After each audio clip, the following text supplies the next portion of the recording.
ठीक है, देखें यहाँ पर डायग्राम में मुझे दे रखा है कि ब्लॉक्स हैं ए और बी, ठीक है, they are connected together by string and placed on a smooth, ठीक है, they are placed on a smooth smooth inclined plane. अच्छा भाई ठीक है, अच्छी बात है।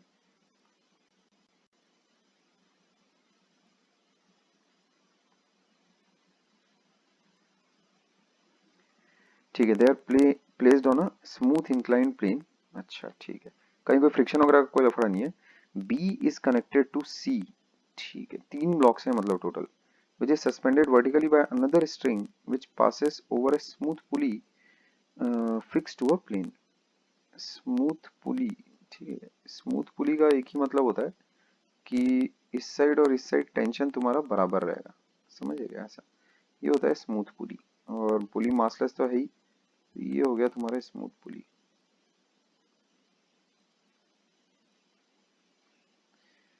ऐसा मेरा अटक क्यों रहा है पेन यार। अच्छा खैर ठीक है, चलो देखते हैं। तो मास ए का मेरे पास मुझे पता है 1 किलोग्राम है। The mass of B is 2 kilogram, ठीक है, अच्छा अच्छी बात है। ए और बी के मास वगैरह सब कुछ मेरे को पता है। If the system is at rest find the value of mass C, ठीक है, पहली तो एक बात ये हो गई।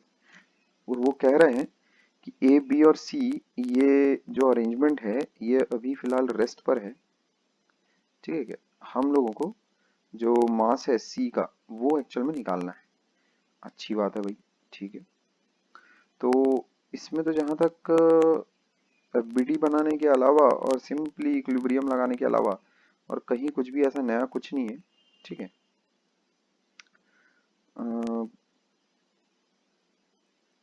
इसमें जो सी है वो पुली के साथ ऐसा नहीं कि ये इधर टकरा रहा है, ठीक है, और वैसे भी स्मूथ पुली है पूरा, ये टकरा नहीं रहा है, ठीक है, क्या ये वाली जो सरफेस है ये ऐसा टकरा नहीं रही है, ये ध्यान में रखना है, टकरा नहीं रहा है ये, ठीक है। अच्छा 1 मिनट रुको जरा, अपडेट मेरा चालू था, 64% हुआ है, ठीक है चलो खैर। तो यहाँ एक एक करके धीरे धीरे एफबीडी हम लोग बनाना अपनी शुरू करते हैं। एक ही जब मैं एफबीडी बनाऊंगा तो कैसे बनाऊंगा,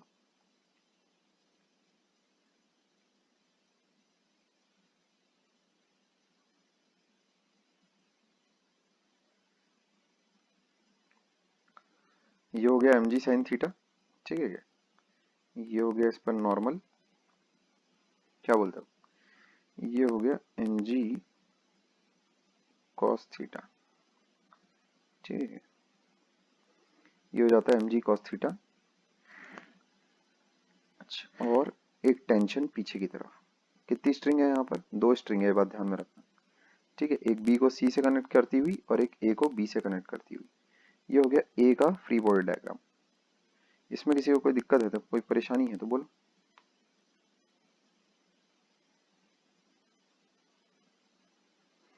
ठीक है, ये होता है माजरा, ये हो गया ए का फ्री बॉडी डायग्राम। अच्छा, बी के फ्री बॉडी डायग्राम पर आते हैं हम लोग। 2 स्ट्रिंग से कनेक्टेड है बी, ठीक है, तो बी का तो पहले वेट एम बी जी साइन थीटा, ये हो गया उस पर नॉर्मल, n2 कर लेते हैं इसको, इसको n1 कर लेते हैं,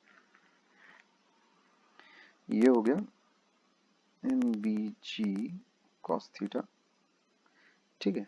अच्छा, उसके बाद टेंशन एक तो हो जाएगी ये ऐसी T1, ये इसका ये वाले का टेंशन है ये, ठीक है, ये वाले का टेंशन ये इधर T1, और फिर पीछे एक और T2, ऐसा। ये हो गया बी का फ्री बॉडी डायग्राम, ठीक है। यहाँ तक कोई दिक्कत या परेशानी है तो देखो अच्छे से घूर के। हाँ तो टेंशन का क्या है, क्या बोल रहा है, टेंशन, टेंशन क्या, हाँ वो T1 और T2 कैसे है, T1 बस। अरे ये T1 है, ये इसकी ये वाला T1 है, ठीक है, क्या ये वाला T1 है और ये वाला T2 है, हाँ हाँ ठीक। अबे सालों, मतलब ध्यान किधर है तुम्हारा। तो उसके बाद सी वाली जो बॉडी है तुम्हारे पास, उसमें मामला कैसा चलेगा, ये T2 हो गया, ये mg हो गया, ठीक है। बस अब तो फिर सब कुछ रेस्ट पर है, ठीक है। मेरे को T1 नहीं पता, T2 नहीं पता, और मेरे को N1 और N2 नहीं पता है, ठीक है। तो देखते हैं एक एक करके चीज़ों को सॉल्व करने की कोशिश करते हैं, ठीक है। तो MA मेरे पास है 1 और MB मेरे पास है 2, ये मेरे पास है। MA है मेरे पास 1 kg और MB है मेरे पास 2 kg, ठीक है। ये चीज़ है अपने पास। अच्छा, सब कुछ रेस्ट पर है। तो यहाँ से देखो T2, अच्छा MC कितना है मेरे पास, अच्छा मास ऑफ C मेरे को निकालना है। मास ऑफ C ये अपने पास है नहीं, ठीक है। ये फाइंड आउट करना है, अच्छी बात है भाई। चलो तो फटाफट देखते हैं, ट्राई करते हैं। T1 ये हो जाएगा अपने पास MAG साइन थीटा, अच्छा, और ये आ जाता है फिर 1 10 साइन 30, ये हो जाएगा 5। T1 की वैल्यू अपने पास आ जाएगी 5 न्यूटन। यार ये इतना हैंग मार रहा है मेरा, एक मिनट यार। अच्छा चलो, T1 की वैल्यू 5 न्यूटन है। इस सवाल को करने के बाद थोड़ा ब्रेक लेते हैं, रुको जरा। T1 हो जाता है 5 न्यूटन। अच्छा उसके बाद देखो T2 बराबर तुम्हारे पास, तुम क्या लिखोगे यहाँ से, mg sine theta plus T1। तो ये हो जाएगा तुम्हारे पास 210 हाफ प्लस T1। T1 कितना है मेरे पास 5, ये चीज़ आ जाएगी 10 प्लस 5, ये हो जाएगा 15, ठीक है। तो T2 तुम्हारे पास आ जाता है 15 न्यूटन, ठीक है। ये दूसरी वैल्यू आ जाती है। अब यहाँ से देखो T2 अगर तुम्हारे पास 15 आ रहा है, तो यहाँ से तुम बोल सकते हो T2 इज mg।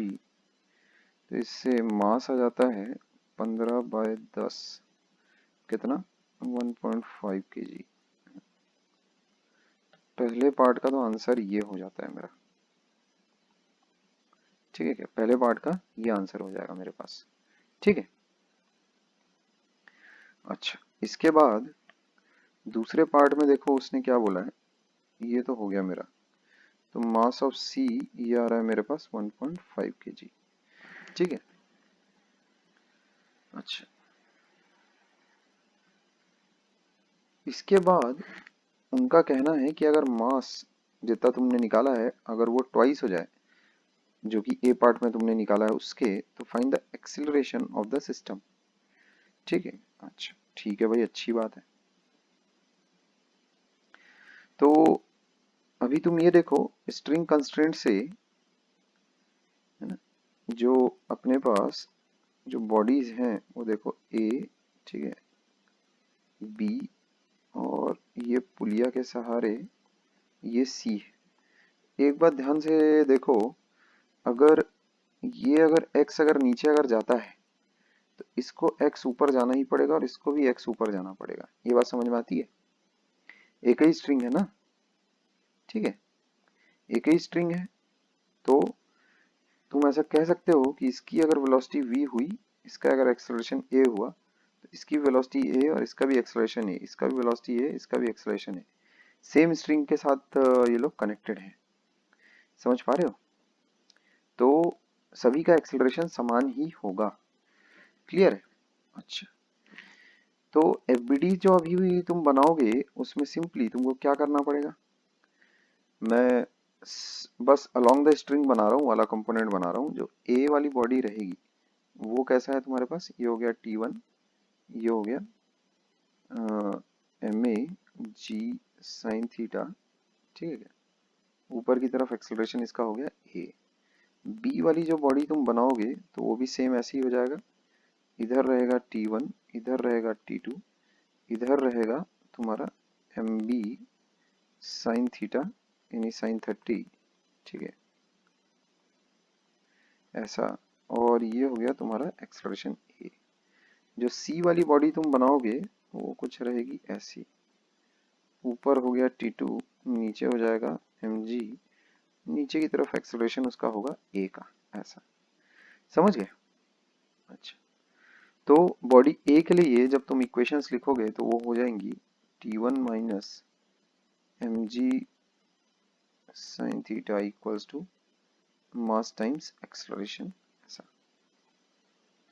दूसरी बॉडी के लिए जब तुम इक्वेशन लिखोगे तो हो जाएगा T2 minus T1 minus mvg sin theta equals to mvg, ये हो जाएगा। अच्छा, तीसरी बॉडी के लिए जब तुम इक्वेशन लिखोगे तो हो जाएगा mg minus T2 equals to ma, ऐसा। Mass times acceleration, Newton second law लगा रहा हूँ बस मैं, और कुछ नहीं कर रहा हूँ, ठीक है। तो ये मामलात हैं। अच्छा, अब इसके बाद सॉल्व करना है बस, ठीक है। एम ए होगा ना, ठीक है, ए होगा। ये एक्सेलरेशन जो है, ठीक है, अप द इंक्लाइन, और इधर ये इसकी वर्टिकली डाउनवर्ड, ऐसा है, ठीक है। ये एक्सेलरेशन है, सभी का एक ही एक्सेलरेशन होगा। अच्छा, अभी टेंशन वगैरह की वैल्यू अपने को पता नहीं है, क्योंकि एक्सेलरेशन के केस में अलग टेंशन की वैल्यू होगी। लेकिन अभी मास ऑफ सी ये मेरे को पता है कि 3 किलो है, ठीक है। एम ए अपने को जो लेना है वो लेना है 1 kg, एम बी जो अपने को लेना है वो लेना है 2 kg, और सी का जो मास है वो हम लोगों को लेना है 3 kg, ठीक है। तो एक एक करके निपटते हैं, और क्या। T1 कितना आ जाएगा देखो फिर, T1 माइनस 10 sin 30 बराबर 1a, ऐसा, ठीक है। तो ये कितना आ रहा है, T1 इक्वल्स टू आ रहा है 5 प्लस a, ये हो गया 1। अच्छा, उसके बाद सेकंड इक्वेशन से अपने पास क्या आ रहा है देखो, T2 minus T1 minus 2 10 sin 30 बराबर 2 टाइम्स a, कितना आ रहा है यहाँ देखते हैं। ये दोनों तो गया, T2 माइनस T1 बराबर आ रहा है अपने पास 2a प्लस 10, ठीक है। ये हो जाता है सेकंड इक्वेशन। अच्छा, इसके बाद देखें, C का मास 3 kg है, तो 3 into 10 minus T2 equals to 3a। इसका मतलब T2 अपने पास आ जाता है 30 माइनस 3a, ये आ जाता है अपने पास थर्ड इक्वेशन, ठीक है। तो T1 अपने पास है, T2 माइनस T1 है, और T2 है। तो यहाँ से इस T2 की वैल्यू को इधर अगर मैं पुटअप करूँ, और T1 की इस वैल्यू को भी इधर अगर मैं पुटअप करूँ इक्वेशन 2 में, दोनों को मिलाकर, तो देखो क्या आएगा, T2 माइनस T1, T2 हो गया 30 minus 3a, T2 minus T1, T1 हो गया मेरे पास 5 plus a, T2 minus T1 बराबर ट्वाइस ऑफ a प्लस 10। इस इक्वेशन से मेरे पास a की वैल्यू आ जानी चाहिए, ठीक है। कितना आ रहा है देखो, 25 माइनस 4a बराबर 2a प्लस 10, ठीक है, बराबर 2a प्लस 10। तो इससे आता है अपने पास 15 बराबर 6 ऑफ a। तो इससे मेरे पास आ रहा है a की वैल्यू 2.5 मीटर पर सेकंड स्क्वायर, ये मेरा आंसर हो जाएगा, ठीक है। This will be my answer,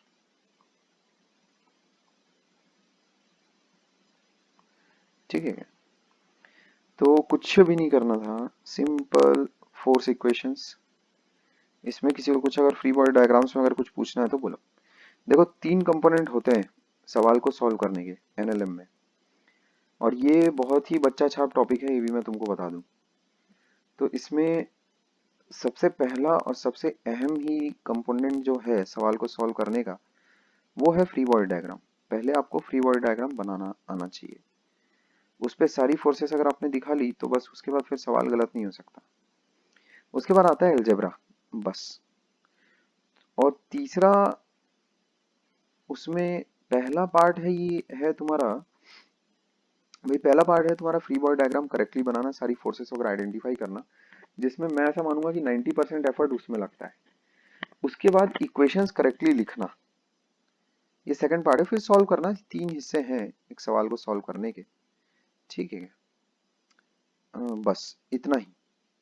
तो इसमें एफबीडीज में अगर कहीं किसी को कुछ अगर पूछना है कुछ, अगर फ्री बॉडी डायग्राम अगर समझ गया है तो इक्वेशंस लिखने वाला काम, ये वाला काम तो कोई बच्चा भी कर लेगा यार। ये जो लिखने वाला काम है, नेट फोर्स, ठीक है, equals to mass times acceleration, net force equals to mass times acceleration, ये तो कोई बच्चा भी लिख लेगा, इसमें कोई दिक्कत नहीं है। फ्री बॉडी डायग्राम बनाने के बाद एक्चुअल में कंस्ट्रेंट रिलेशनशिप्स आइडेंटिफाई करने में लोगों को बहुत ज्यादा फटती है, पता नहीं क्यों, और वो भी उसको बहुत ओवर हाइप किया हुआ है कि कंस्ट्रेंट कंस्ट्रेंट ऐसा वैसा, ये ट्रिक वो ट्रिक, ठीक है। उसको कुछ ज्यादा ही हाइप उन लोगों ने किया हुआ है। तो मार्केट में जो भी कुछ है वो चीजें मैं तुम्हें दे दूंगा बढ़िया तरीके से, है ना। उसमें मजा बहुत आएगी। असल में एक इंसान को जो अपनी 11वीं 12वीं की फिजिक्स याद रहती है, उसमें मैं तुमको बताऊं तो उसको सिर्फ यही वाली बातें याद रहती है, ये जो है ना, ये ब्लॉक बनाते हैं, एक्सेलरेशन और ये सब, उसको बस यही सब याद रहता है 11वीं 12वीं की पूरी फिजिक्स में, कि अच्छा हाँ यार वो पुली बनाते थे और उससे एक्सेलरेशन वगैरह और ये सब निकालते थे। बहुत ओवर हाइप है ये, है ना। अच्छा खैर, तो इससे रिलेटेड अगर कुछ किसी को अगर कोई शंका दुविधा है तो पहले पूछे।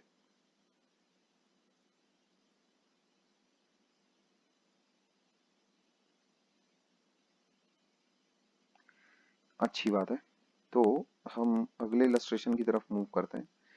पहले पहले पार्ट में उसने एक्चुअल में सिंपली हम लोगों से, कितना अच्छा सवाल है देखो प्रैक्टिस के लिए, मतलब in the form of illustration के लिए, है ना, सादा सिंपल। देखो उसने सी का मास पहले कैलकुलेट करवाया, बस कोई ऐसा भारी काम वगैरह कुछ नहीं। सिंपल इक्विलिब्रियम की कंडीशन लगाकर, सिंपल सादा इक्विलिब्रियम की कंडीशन लगाकर तुमसे सी का मास पूछा गया और कुछ नहीं करवाया गया। तो कितना अच्छा पहले एफबीडीज हम लोगों ने बनाई बढ़िया से तीनों की, ठीक है। यहाँ तीनों की एफबीडीज बनाई मस्त बराबर, तीनों की एफबीडीज अपने पास रेडी राइट एकदम बढ़िया। इक्विलिब्रियम की कंडीशन लगाई, बस गेम ओवर, बस वहीं पर गेम ओवर। उसके बाद यार इक्विलिब्रियम की कंडीशन लिखना है ना, उसके बाद या तो फिर F equals to M A लगाना है। ये काम मतलब कोई बच्चा भी कर लेगा, कोई दिक्कत नहीं है, फ्री बॉडी डायग्राम बनाना आना चाहिए बस, और कोई बात नहीं। यहाँ तुम अब देखोगे अगला सवाल। अच्छा देखो, blocks A and B rest on a horizontal surface in contact with each other. Pushing forces F1 and F2 are applied as shown in the figure.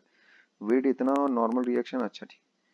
सब कुछ निकालना है, क्या क्या निकालना है, फाइंड द फोर्स F1, ठीक है, find the force F1 and the normal reactions between all the contact surfaces, ठीक है। ओके, कुछ कंडीशन दी हुई होगी ना, कुछ कंडीशन ही, ठीक है। ऐसा ऐसा सिचुएशन है तो बॉडी इक्विलिब्रियम पर है ऐसा मैं अज्यूम करके चल रहा हूँ, ठीक है। बॉडी रेस्ट पर है ऐसा मैं अज्यूम करके चल रहा हूँ। तो हाँ, rest on a horizontal surface in contact with each other, ठीक है। ब्लॉक्स ए एंड बी, ठीक है, रेस्ट ऑन मतलब बॉडीज आर एट रेस्ट,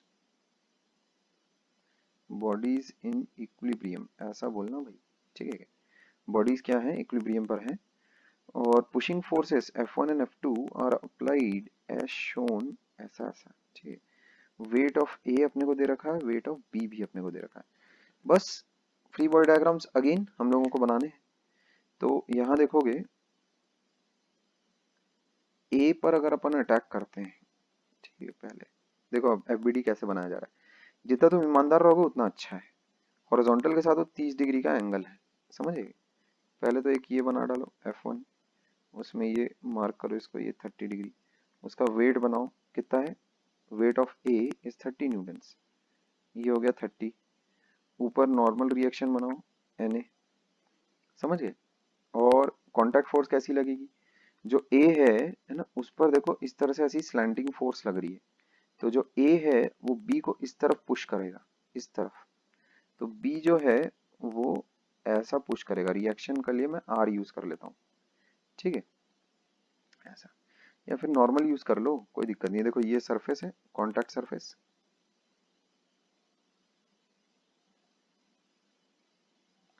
ये तुम्हारी कॉन्टैक्ट सरफेस है, क्लियर है बात। और कॉन्टैक्ट सरफेस के नॉर्मल एक फोर्स लग रही है, रिएक्शन फोर्स बोल देता हूँ उसको, आर बोल देता हूँ, ठीक है क्या। अच्छा, बी ने अगर ए पर अगर फोर्स लगाई है तो जाहिर सी बात है बी भी, सॉरी ए भी बी पर फोर्स एक लगाएगा, ठीक है। जहां कहीं भी कांटेक्ट होता है वहां पर नॉर्मल और फ्रिक्शन रहेगा ही रहेगा, ये ध्यान में रखोगे। अच्छा, अब यहाँ पर देखो, बी पर जो फोर्सेस एक्चुअल में लग रही हैं पूरी टोटल, एक तो पहली बात एक रिएक्शन फोर्स लगेगी, ठीक है। अच्छा, और F2 तो लग ही रहा है, एक F2 हो गया, है ना। अच्छा, F2 कितना लग रहा है तुम्हारे पास, 15। नीचे की तरफ इसका वेट है, कितना हो गया, 20। ऊपर नॉर्मल रिएक्शन हो गया, कुछ छूट रहा है तो बताओ, कुछ छूट रहा है तो बताओ। सर हाँ बोल। जो ए का आर है वो F1 cos थीटा के बराबर होगा। वो नहीं पता अपने को फ्री बॉडी डायग्राम बनाना है पहले, अपने को फ्री बॉडी डायग्राम पहले बनाना है, जो आएगा सो आएगा, मैं क्या करूं उसमें, जो आएगा सो आएगा। मेरा काम है बस पूरी ऑनेस्टी के साथ और पूरी सतर्कता के साथ, है ना, कोई फोर्स छूटने ना पाए, क्योंकि अगर एक भी फोर्स अगर छूट गई फ्री बॉडी डायग्राम में तो इक्वेशंस गलत बन जाएंगी। पहला स्टेप ही गलत हो गया, 90% जिस पर पूरा वेट है मेरे सवाल के सही बनने के, जिस पर पूरी जिम्मेदारी है, वो पहला स्टेप ही अगर गलत हो गया तो उसके बाद फिर मामला कैसे आगे बढ़ेगा। फिर तो इक्वेशंस भी गलत सॉल्व होंगी, फिर उसमें एन बी 20 के बराबर है नहीं है, एन ए 30 के बराबर है नहीं है, वो सब सोचना अपना काम ही नहीं है। अपना काम है फिर ईमानदारी से सवाल सॉल्व करेंगे, जो वैल्यूज आएंगी उसमें उन वैल्यूज को एनालाइज करेंगे कि भाई कुछ ऐसा तो नहीं आ गया कि अनोखा आ रहा है, कुछ अनोखा ही आ रहा है कुछ। वैल्यूज को भी देखेंगे कि भाई क्या आ रही है वैल्यूज वगैरह, उसको एनालाइज करने की कोशिश करेंगे, ठीक है। पर आंसर एक ही आएगा, यूनिक आएगा। अच्छा, इसमें कहीं कुछ छूट छाट तो नहीं गया सालों। तो अभी तो सब कुछ इक्विलिब्रियम पर है, इससे आसान सवाल नहीं मिलेगा मुझे नहीं लगता, ठीक है। तो इसको अगर तुम रिजॉल्व अगर कर लेते हो तो ये हो जाता है तुम्हारा F1 cos 30, ठीक है, और ये इधर हो जाएगा F1 sin 30, ये चीज आ जाएगी, ठीक है। तो x डायरेक्शन में और y डायरेक्शन में अगर a के लिए अगर बैलेंसिंग अगर लगाओगे तुम, ठीक है, तो x डायरेक्शन में जब बैलेंसिंग लगाओगे तो कितना आ जाएगा, √3/2 F1, that will B r। और y डायरेक्शन में जब बैलेंसिंग लगाओगे तो आ जाएगा F1/2 प्लस 30 बराबर na, ये हो जाता है। और b के लिए जब तुम मामला लिखोगे तो जाएगा r बराबर 15 और nb ये हो जाएगा 20। तो ये वाली वैल्यू जैसे ही यहाँ पर पुट इन करोगे तुम तो √3/2 F1 ये हो जाएगा अपने पास r। इससे F1 की वैल्यू आती है, ठीक है, तो ये हो जाता है अपने पास 5√3 इंटू 2 बराबर 10√3 न्यूटन। तो F1 की वैल्यू तो इससे आ जाती है, बढ़िया सी मस्त।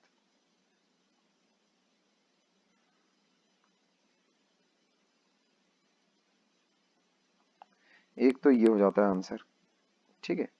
और कुछ बोला है क्या इसने, find the force F1 and the normal reactions between all contact surfaces. तो Na Nb R ये तीनों की वैल्यूज भी अपने को निकालनी है। Nb तो अपने पास ये आ गया है, Na F1/2 कितना हो जाएगा ये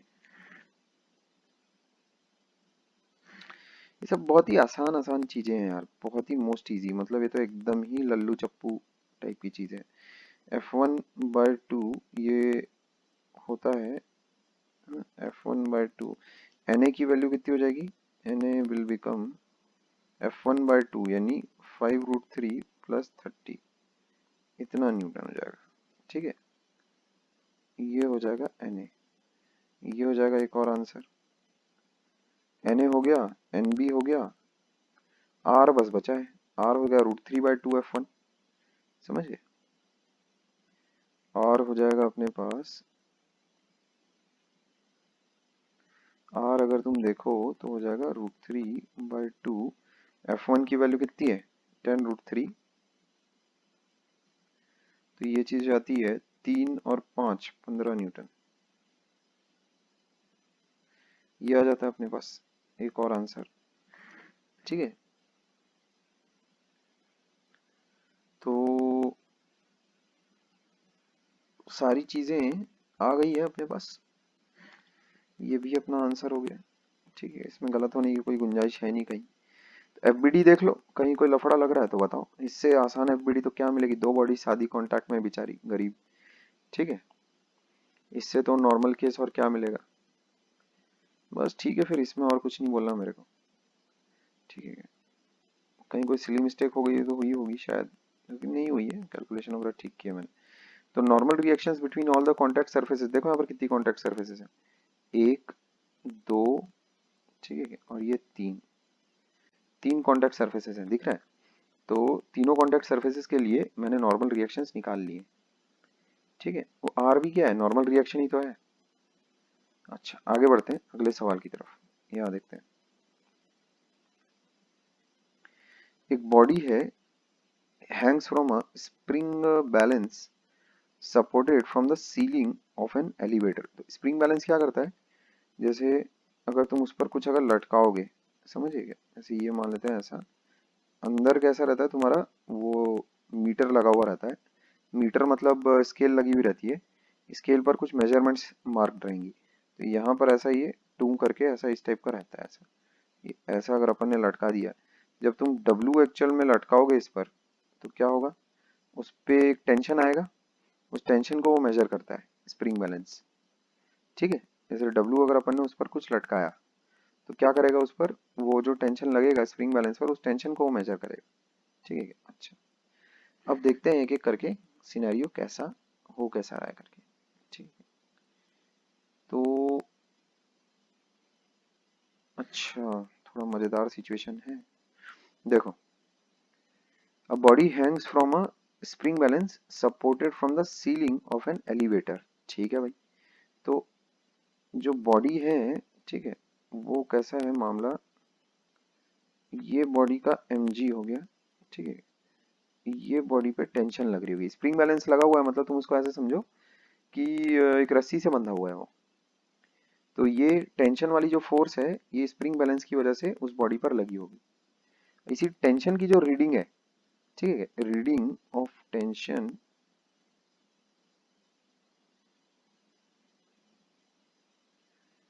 is the reading of spring balance. ये बात ध्यान में रखनी है अपने को, ये बात ध्यान में रखनी है अपने को। ठीक है, अच्छा, अभी if the elevator has upward acceleration, कुछ अपवर्ड एक्सेलरेशन है और बैलेंस की रीडिंग अपने को दे रखी है, what is the true weight of the body. तो यहाँ जाहिर सी बात है, तुम देख सकते हो इक्वेशन जैसी तुम लिखोगे, t minus M G that will be equal to M A. तो t कितना आ रहा है देखो तुम्हारा, M G plus M A, mass times G plus A आ रहा है। ठीक है, तो यहाँ तुम देख सकते हो t is greater than M G, इसका मतलब reading is actually greater than true wait.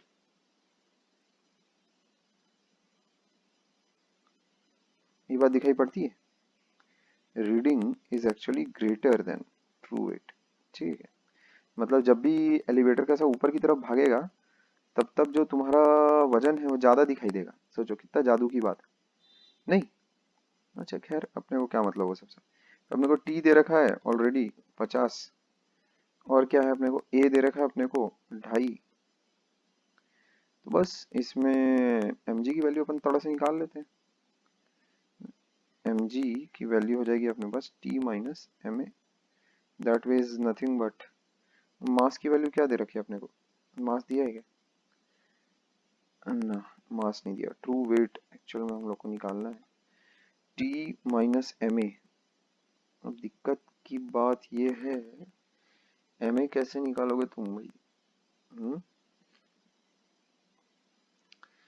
M A कैसे निकालोगे,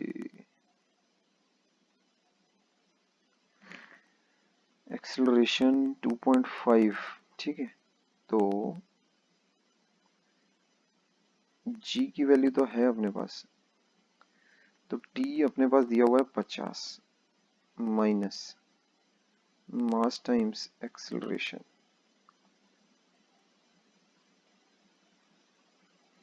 अच्छा, तो इससे देखो यहाँ क्या आ रहा है, जी की वैल्यू तो उठानी ही पड़ेगी, बराबर 50 माइनस 2.5 m, इससे आता है अपने पास 12.5 m बराबर 50, ठीक है। तो m की वैल्यू इससे आती इतनी, तो mg की वैल्यू कितनी आ जाएगी, इंटू 10 कर दो। अब अगर देखो तुम, इसको ऐसा भी लिखा जा सकता है 5000 बाय 125, तो 25 200 25 5 40, कितना हो जाएगा, mg की वैल्यू आ जाएगी अपने पास 40 न्यूटन, ठीक है क्या? ये एक तो आंसर हो जाएगा अपना, the true weight of the body will be 40 Newton, ठीक है। ये आ रहा है, इसमें किसी को कोई दिक्कत कोई परेशानी है तो बताए। यही सेम काम वेइंग मशीन पे भी होगा। एलिवेटर का अगर ऊपर की तरफ एक्सेलरेशन होता तो वेइंग मशीन क्या करती, नॉर्मल रिएक्शन मेजर करती है, ये बात ध्यान में रखना। जैसे जब तुम वेइंग मशीन पे खड़े होते हो तो वो ट्रू वेट मेजर नहीं करती है, वो नॉर्मल रिएक्शन मेजर करती है। तो अगर बॉडी का कोई एक्सेलरेशन नहीं है तो ही normal reaction will be equal to true weight, ये बात ध्यान में रखना, ठीक है। अच्छा, अंडर व्हाट सर्कमस्टेंसेस, यहाँ देखो, under what circumstances the balance reads 30 Newton. अब बॉडी का वजन है 40, ठीक है, और अपने को चाहिए 30, अपने को कम चाहिए, तो कम के लिए क्या करना पड़ेगा तुमको, हैं? कम के लिए क्या करना पड़ेगा,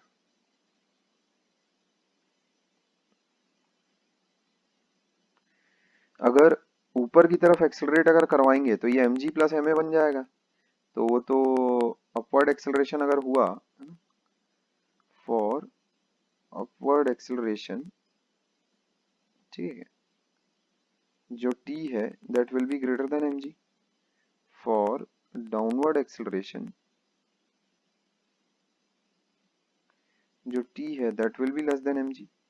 तो ये अपने को चाहिए, ये चाहिए अपने को, ये वाला केस।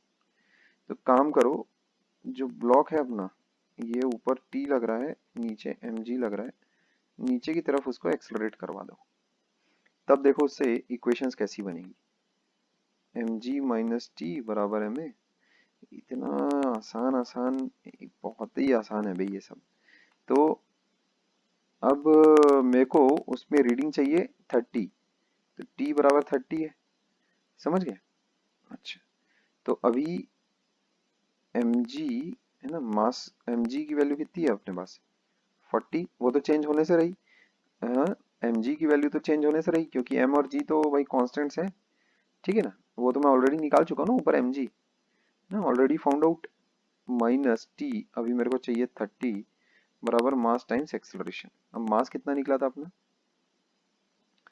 मास आया था, कहाँ गया वे मास, मास हम लोगों का निकला था 50 बाई 12.5, तो यहाँ देखो क्या हो जाएगा, 10 बराबर 50 बाई 12.5 टाइम्स ए। तो इससे एक्सेलरेशन की जो वैल्यू आ रही है वो आ रही है 12.5 बाय 5, तो ये हो रहा है, एक्सेलरेशन की वैल्यू आ रही है 2.5 मीटर पर सेकंड स्क्वायर, ठीक है, इन डाउनवर्ड डायरेक्शन, समझ गए। अगर 2.5 मीटर पर सेकंड स्क्वायर से अगर वो नीचे की तरफ अगर जा रहा है, ठीक है क्या,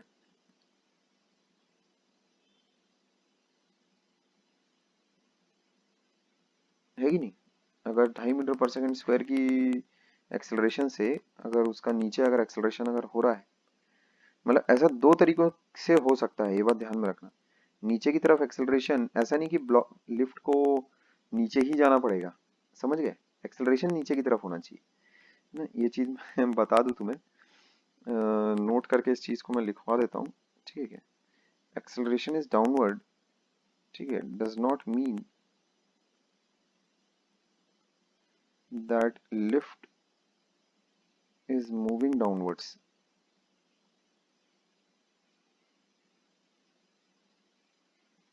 ठीक है, उसकी स्पीड हो सकता है ऊपर हो लेकिन एक्सेलरेशन नीचे हो, मतलब the lift must be slowing down. दो केसेस हो सकते हैं।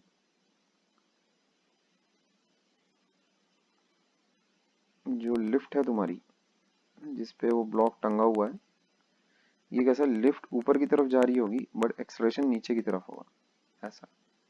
समझ गए। दूसरा सिनेरियो अपने पास ये भी हो सकता है कि लिफ्ट तुम्हारे पास नीचे ही आ रही हो और एक्सेलरेशन तो नीचे है ही, एक्सेलरेशन तो नीचे ही रहेगा, समझेगा, ऐसा। ये सीन भी हो सकता है, इसके अलावा और कोई तीसरा सीन तो होगा नहीं। ठीक है, इन बातों का ध्यान रखोगे। अच्छा, इसके अलावा जो आखिरी पार्ट उसने पूछा है, what will be the reading in the balance if the cable of the elevator breaks. ठीक है, अगर एलिवेटर का केबल ही अगर टूट गया तब क्या होगा भाई। एलिवेटर का केबल ही अगर टूट गया तब क्या होगा। अगर केबल अगर टूट गया तो एक्सेलरेशन जो होगा, ठीक है, वो क्या होगा, देखो यहाँ पर सी पार्ट इंपॉर्टेंट है। अगर वो बोल रहे हैं कि आपका जो लिफ्ट का जो केबल है ये अगर टूट गया तब क्या होगा। जिस इंस्टेंट वो केबल टूटेगा उस इंस्टेंट ही जो एलिवेटर का एक्सेलरेशन होगा वो नीचे की तरफ होगा जी। समझ गए। तो जो केबल होगा मेरा कुछ ऐसा है, ये हो गया अंदर टी, ये हो गया एम जी, और इसका नीचे की तरफ एक्सेलरेशन हो जाएगा G. The instant cable breaks, ठीक है ना, the instant cable of the elevator breaks the elevator will have an acceleration equal to g downwards। ये सिचुएशन हो जाएगी। तो रीडिंग क्या बनेगी देखो तुम्हारी, M G minus T equals to M G, यही बनेगा। तो इससे एम जी और एम जी कट जाएगा, इससे आएगा टी बराबर 0। तो रीडिंग जो बनेगी, ठीक है, रीडिंग ऑफ द बैलेंस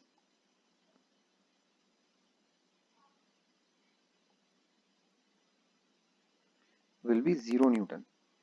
समझ गए। जो रीडिंग बनेगी तुम्हारे स्प्रिंग बैलेंस की कितनी बनेगी, 0 न्यूटन दिखाएगा वो तुमको।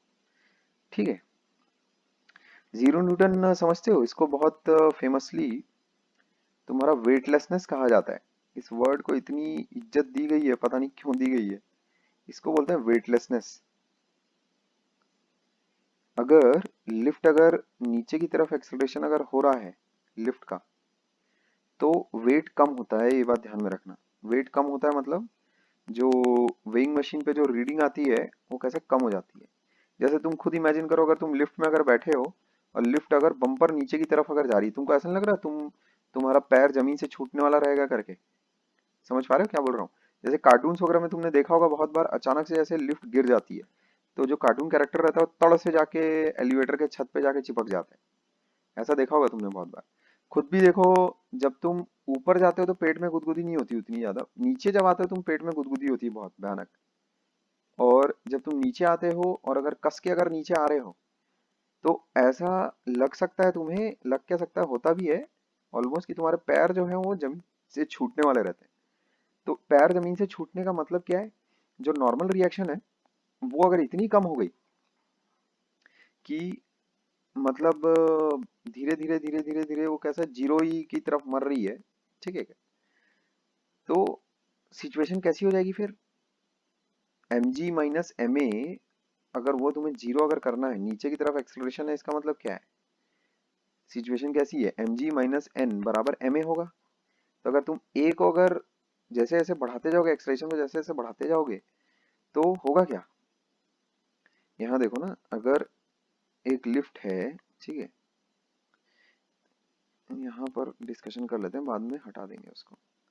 जैसे अगर मान लेते हैं एक लिफ्ट है ऐसा, ये एक ब्लॉक है मान लेते हैं, और इस पर एक नॉर्मल रिएक्शन लग रही है, एक mg लग रहा है, नीचे की तरफ इनका एक्सेलरेशन हो रहा है। कैसे लिखोगे, mg माइनस एन बराबर ma। तो mg तो फिक्स है, कांस्टेंट है, ठीक है क्या, mg तो कांस्टेंट है ना। अब क्या होगा, अगर तुम इसको अगर बढ़ाना शुरू करते हो, एक्सेलरेशन बढ़ाना अगर शुरू करते हो, तो क्या होगा, नॉर्मल रिएक्शन घटेगी नहीं घटेगी, घटना ही पड़ेगा नॉर्मल रिएक्शन को, ठीक है क्या। इस चीज को नोट डाल के मैं लिखवा देता हूँ अलग से।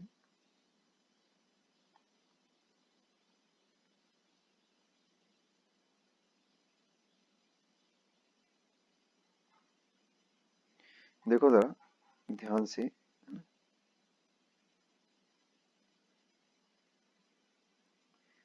जैसे फॉर लिफ्ट, ठीक है, एक्सेलरेटिंग डाउनवर्ड, मामला कैसे सेट होगा, यहाँ देखो ध्यान से ये लिफ्ट है मान लेते हैं, एक वेइंग मशीन है, ठीक है, ऐसा एक वेइंग मशीन है, और उस पर मान लेते हैं ये ऐसा एक ब्लॉक रखा हुआ है, समझिए मास m का। तो होगा क्या, जैसे ऑन ग्राउंड, ग्राउंड पर अगर वो वेइंग मशीन अगर रखी रहती, मानते हैं ऐसी एक वेइंग मशीन रखी है ग्राउंड पर ऐसा, ठीक है, तो वेइंग मशीन करती क्या है देखो जरा, जैसे ये तुम्हारा है मास m, ये तुम हो, तो तुम जो वेइंग मशीन को प्रेस करते हो, तो वेइंग मशीन तुमको प्रेस करती है, और वेइंग मशीन को जितना प्रेस करना रहता है, ठीक है क्या, है ना, बाय वेइंग मशीन, ठीक है, बाय वेइंग मशीन। तो एक्चुअल में वेइंग मशीन को जितनी ताकत लगानी पड़ती है वो उसकी रीडिंग होती है। तो ऑन द ग्राउंड क्या है, कोई एक्सेलरेशन वगैरह तो है नहीं, तो M mass times acceleration, acceleration तो है नहीं, तो एन बराबर कितना हो गया, एम जी, ठीक है। तो in this case reading gives true weight, ठीक है।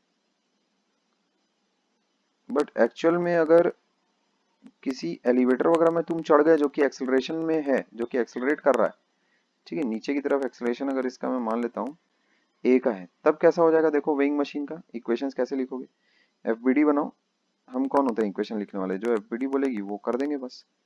ये हो गया mg, नीचे की तरफ एक्सेलरेशन हो गया इसका a। तब देखो सिचुएशन कैसी बनेगी, mg minus N equals to ma, ये सिचुएशन आ रही है। तो यहाँ देखो मेरा ये कहना है, तुम्हारा mg तो देखो कांस्टेंट है ना, ये वाली जो टर्म है ये तो कांस्टेंट है, ये तो कांस्टेंट है। ये अगर तुम एक्सेलरेशन अगर कैसा इंक्रीज करते हो, समझिए क्या, इफ एक्सेलरेशन इज इंक्रीज्ड, ठीक है, increasing, then normal reaction has to decrease so that mg is constant।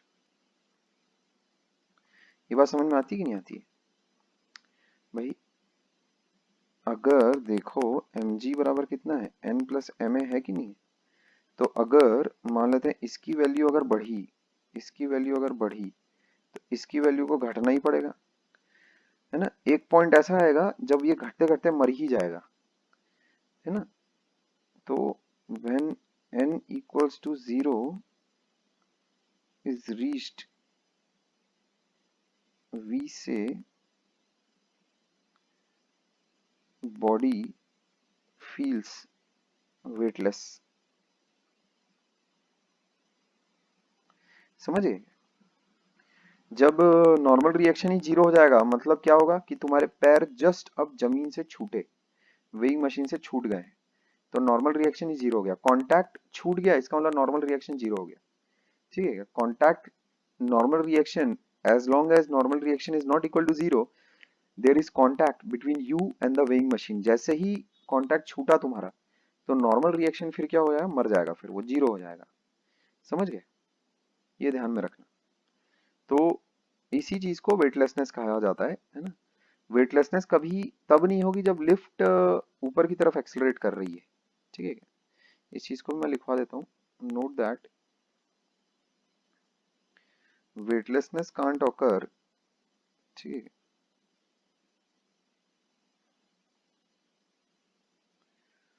For या फिर इन अ लिफ्ट एक्सेलरेटिंग अपवर्ड्स।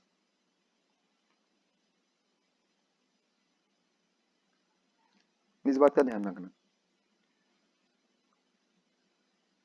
ऊपर अगर तुम जा रहे हो तब वेटलेसनेस कहां से होगी बे? हैं? ठीक है, ऊपर अगर तुम जा रहे हो तो इक्वेशन कैसी लिखोगे? n माइनस एम जी बराबर एम ए। तो n n बराबर n माइनस एम जी बराबर एम ए, इसका मतलब क्या हो गया? n बराबर M G plus M A, या फिर n माइनस एम ए बराबर एम जी। तो अगर तुमने एम ए को अगर बढ़ाना अगर शुरू किया तो नॉर्मल रिएक्शन को भी बढ़ना पड़ेगा। n माइनस, है ना, क्या है उस केस में? भाई ये क्या हो गया बे? ये वाला पेज तो इसके बाद आना चाहिए था, साला पहले कैसे आ गए? तांडव मच गया है तो।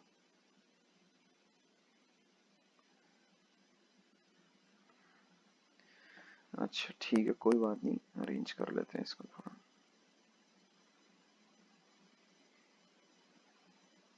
अभी ठीक है, ठीक है।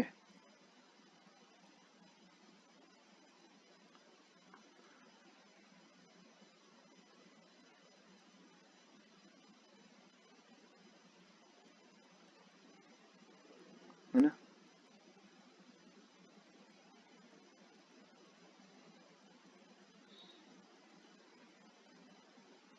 अच्छा तो सवाल का सॉल्यूशन ठहरा साला। हाँ ठीक है ठीक है ठीक है ठीक है, अभी और ठीक है।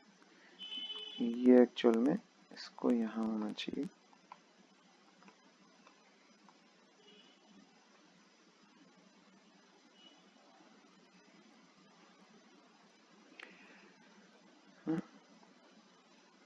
ये अपना एक्स्ट्रा डिस्कशन है, ठीक है। तो मैं ये कह रहा था तुमसे कि अगर मान लेते हैं लिफ्ट अगर ऊपर की तरफ अगर जा रही है, ऐसा जा रही है, मान लेते हैं लिफ्ट ऊपर की तरफ, ठीक है क्या, और ये वेइंग मशीन है, ये अपना वजन है, ठीक है क्या, तो कैसा होगा?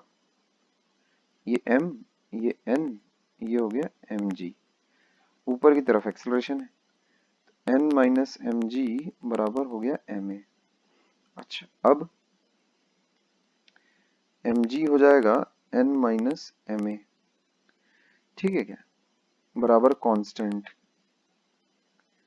तो अब अगर तुमने एक्सेलरेशन की वैल्यू अगर बढ़ाई ऊपर और लिफ्ट बहुत तेजी से अगर जा रही है, ma बहुत तेजी से बढ़ रहा है, तो क्या होगा? नेगेटिव वाली वैल्यू बहुत तेजी से बढ़ रही है, तो नॉर्मल रिएक्शन को बहुत तेजी से बढ़ना पड़ेगा ताकि डिफरेंस कांस्टेंट रह सके। जैसे मान लेते हैं 7-2 है, अब 7-6 अगर हो गया, फिर भी अगर तुमको डिफरेंस दिखाना है 5 का ही, है ना, जैसे 7-2 लिखा है, अब उसमें डिफरेंस कितना आता है? 5, ये कांस्टेंट रखना है अगर तुमको, तो अगर ये बढ़ा के अगर 6 कर दोगे तो क्या होना पड़ेगा? इसको 11 होना पड़ेगा, समझे क्या? तो अगर एक्सेलरेशन अगर बढ़ाओगे तुम तो नॉर्मल रिएक्शन और बढ़ती जाएगी, एक्सेलरेशन बढ़ाओगे तो नॉर्मल रिएक्शन और बढ़ती जाएगी, ठीक है। तो ये उसका रीजन है, रीजन क्यों ऊपर के डायरेक्शन में, है ना, क्यों ऊपर के डायरेक्शन में तुम्हारा, ऊपर के डायरेक्शन में अगर लिफ्ट अगर जा रही है तो क्यों वेटलेसनेस नहीं आ सकती?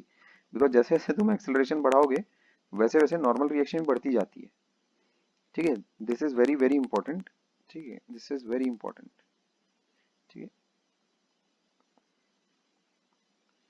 तो लिफ्ट मूविंग अपवर्ड,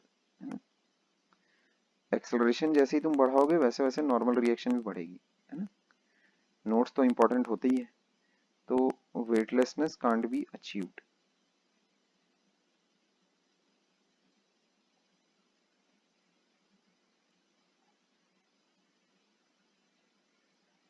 इस बात का अपने को ध्यान रखना है।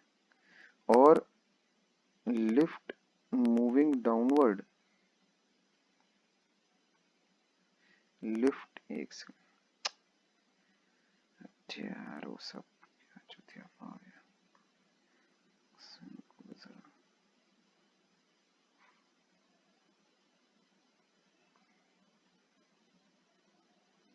यहाँ देखोगे तुम, फॉर लिफ्ट मूविंग डाउनवर्ड, ठीक है, ये बोलना है मेरा कि एक्सेलरेशन अगर तुमने बढ़ाई तो नॉर्मल रिएक्शन उससे डिक्रीज करेगी, ठीक है क्या, then weightlessness is possible.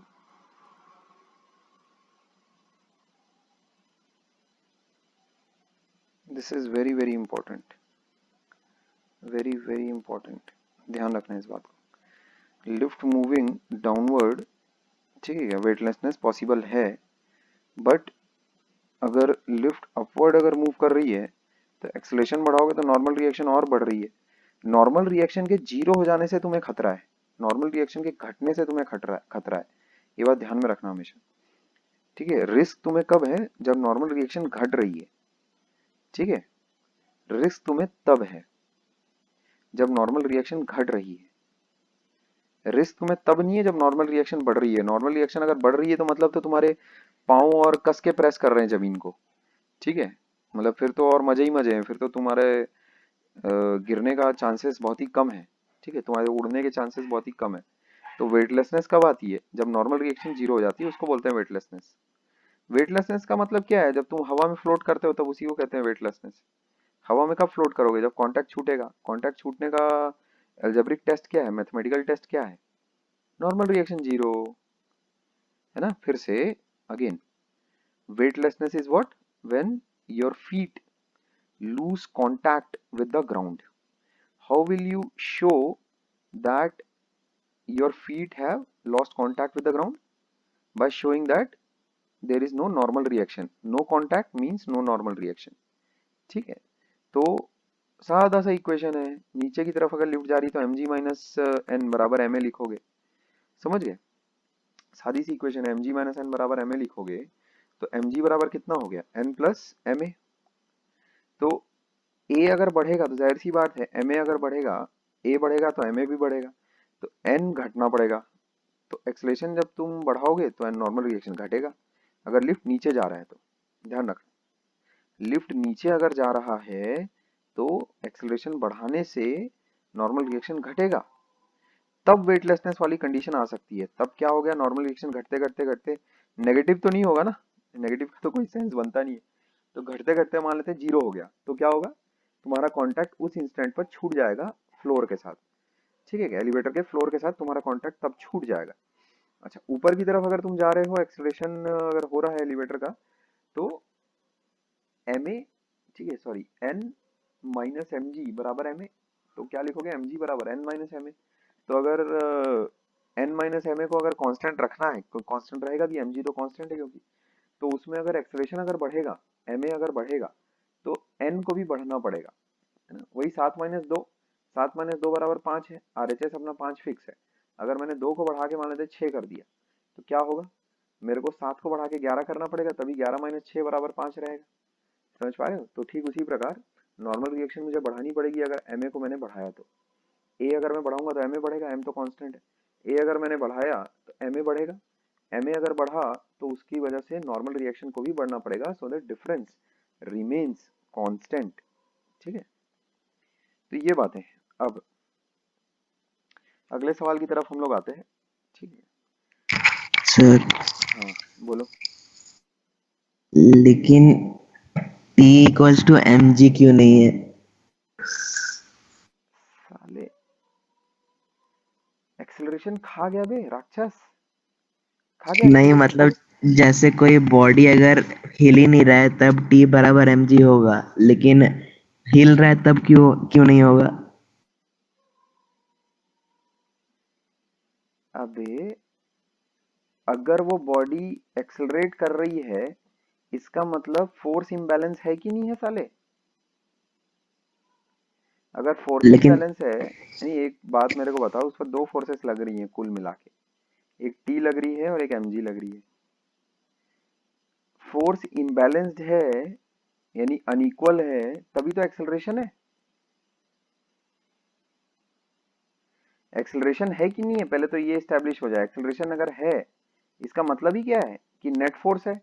Net force है, इसका मतलब ही क्या है, फोर्स बैलेंस नहीं है। फोर्स बैलेंस नहीं है, इसका मतलब या तो टी बड़ी है या तो एमजी बड़ी है।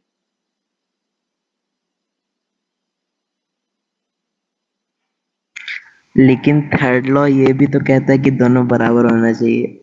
अबे थर्ड लॉ कहाँ से आ गया इसमें, साले पागल वागल हो गया क्या? कौन सा चरस गांजा सूंघ रहा है साले तू अभी है?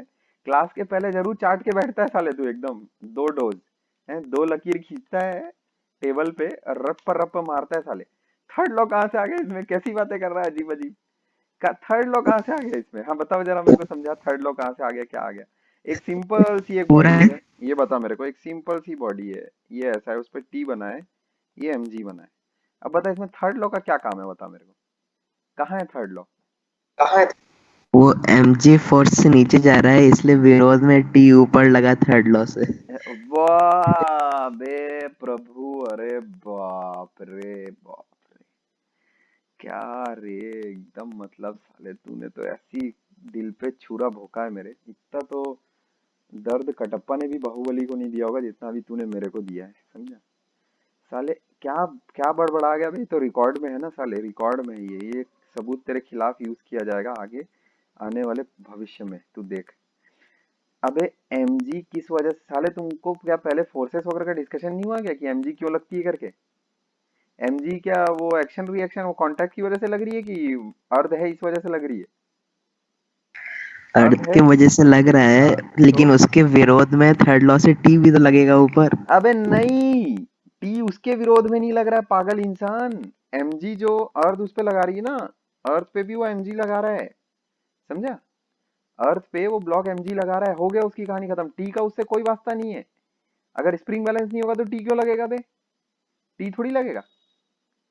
टी अलग ऑब्जेक्ट की वजह से लग रहा है, और जो टी स्प्रिंग बैलेंस उस पर लगा रहा है, स्प्रिंग बैलेंस पर, ये जैसे स्प्रिंग बैलेंस है ना, ये ऐसा टू करके ऐसा लगा हुआ है, समझिए टू क्या है करके। अबे वो जो लटकाने वाला रहता है ना दुकानदारों वगैरह के पास, तुमने देखा होगा। अबे अपन जब एयरपोर्ट वगैरह में जिससे बैग का वेट बैलेंस करते हैं, 7 किलो वजन रहता है, अगर तुम साले 7 किलो से ऊपर अगर लेकर जाओगे तो तुमको जेल में डाल जेल में तो नहीं डालते, लेकिन तुम्हारा बैग वैग खाली करवाएगा वो वही एयरपोर्ट में, समझे? तो एक बैलेंस करने के लिए एक ठोक वो होता है, समझे क्या? ये वेइंग बैलेंस होता है, एक बड़ा प्यारा सा क्यूट सा, समझे? मैं तुमको दिखाऊंगा, लॉकडाउन वगैरह ओवर होने दो, तो उसमें तुम मेजर करते हो ये अपना, क्या बोलते हैं, जैसे बैग वगैरह अगर तुम्हारा है कैरी बैग वगैरह, तो उसको तुम मेजर कर सकते हो उसमें, समझ गए क्या? एकदम पॉकेट वेट वाला टाइप का रहता है, तो ऐसा उसमें टंगा रहता है, ऐसा इस टाइप की चीज टंगी रहती है, समझ रहे? तो ये ऐसा है इस टाइप का, तो होगा क्या, ये वाली फोर्स किसने लगाई है, स्प्रिंग बैलेंस ने लगाई है ब्लॉक पर, तो ब्लॉक लगाएगा स्प्रिंग बैलेंस पर ये वाली फोर्स, ऐसा ये है एक्शन रिएक्शन पेयर इसका। ठीक है, तो अब जिस बॉडी को तू एनालाइज करेगा उसके ऊपर फोर्सेस ना देखेगा, स्प्रिंग बैलेंस, इस फोर्स की वजह से, ये जो फोर्स लगी ब्लॉक की वजह से, उसके स्प्रिंग में एक्सटेंशन आया होगा, मान लेते हैं उसमें कुछ एक्सटेंशन आया, तो अंदर हमने कुछ कैलिब्रेशन कर रखे होंगे स्प्रिंग बैलेंस के अंदर कि इतना एक्सटेंशन पर अपन इतना वेट दिखाएंगे, उसकी वजह से वो वेट रीडिंग तुमको एक्सटेंशन थोड़ी दिखाएगा। जैसे स्प्रिंग बैलेंस के अंदर मान लेते हैं उसमें एक्सटेंशन हुआ 0.001 सेंटीमीटर का, तो इस 0.001 सेंटीमीटर का मैं क्या करूंगा, मेरे को तो वेट चाहिए अपना, तो वो 0.001 सेंटीमीटर को अप्रोप्रिएटली कन्वर्ट किया जाएगा वेट में, और वो तुमको फिर वेट दिखाएगा, तो वही तो होता है स्प्रिंग बैलेंस, बस और क्या है। तो इस इस टेंशन की वजह से स्प्रिंग बैलेंस के जो स्प्रिंग है उसमें एक्सटेंशन पैदा होगा, उस एक्सटेंशन की मेजरमेंट के अकॉर्डिंग तुमको वजन कैसा बाहर डिमॉन्स्ट्रेट होगा। ये है अब तीनों बॉडीज, अब देख जो भी तीनों हीरो थे, मेन हीरो, ठीक है, मेन हीरो, हीरोइन, और ये तुम्हारा ये तो साइड एक्टर है अर्थ, ठीक है क्या? अब बता इसमें क्या दिक्कत क्या है तेरी, हाँ अब बोल। तो लिफ्ट ऊपर जा रहा है तो उसका एक्शन एक्शन रिएक्शन पेयर किधर है? लिफ्ट ऊपर जा रही है, अबे लिफ्ट के ऊपर जाने की वजह से ये है उसका, ये है एक्सेलरेशन, ये है, समझे क्या? लिफ्ट अगर ऊपर जा रही है तो ब्लॉक जो है वो लिफ्ट से कनेक्टेड है, तो जो ब्लॉक का एक्सेलरेशन है वो लिफ्ट का एक्सेलरेशन है, ठीक है? लिफ्ट का जो एक्सेलरेशन होगा जब तक ये कांटेक्ट दोनों में मेंटेन्ड है, और जो कि हमेशा मेंटेन्ड है, ये लिफ्ट पर ही तो टंगा हुआ है, जो स्प्रिंग बैलेंस है वो लिफ्ट पर ही टंगा हुआ है। तो लिफ्ट के कांटेक्ट में स्प्रिंग बैलेंस है और स्प्रिंग बैलेंस के कांटेक्ट में तुम्हारा ब्लॉक है, तो एक्सेलरेशन जो ब्लॉक का है वो लिफ्ट का एक्सेलरेशन है, ठीक है? लिफ्ट पर जो फोर्सेस, ब्लॉक पर जो फोर्सेस लग रही हैं, स्प्रिंग बैलेंस की वजह से लग रही है, mg की वजह से लग रही है। ये mg और t, ये दो फोर्सेस हैं जो कि ब्लॉक पर लग रही है।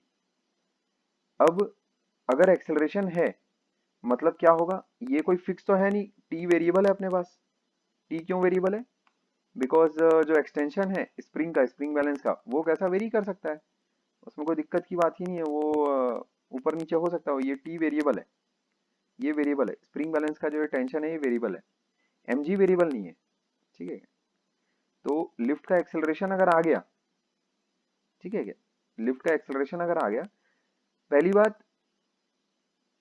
जो लिफ्ट है उसके कांटेक्ट में एक्चुअल में तुम्हारा स्प्रिंग बैलेंस है, और स्प्रिंग बैलेंस के कांटेक्ट में तुम्हारा ब्लॉक है, तो लिफ्ट और ब्लॉक का कोई एक्शन रिएक्शन पेयर वगैरह तो बन ही नहीं रहा है, क्योंकि लिफ्ट और जो तुम्हारा ब्लॉक है डायरेक्टली कांटेक्ट में तो है ही नहीं, ठीक है क्या?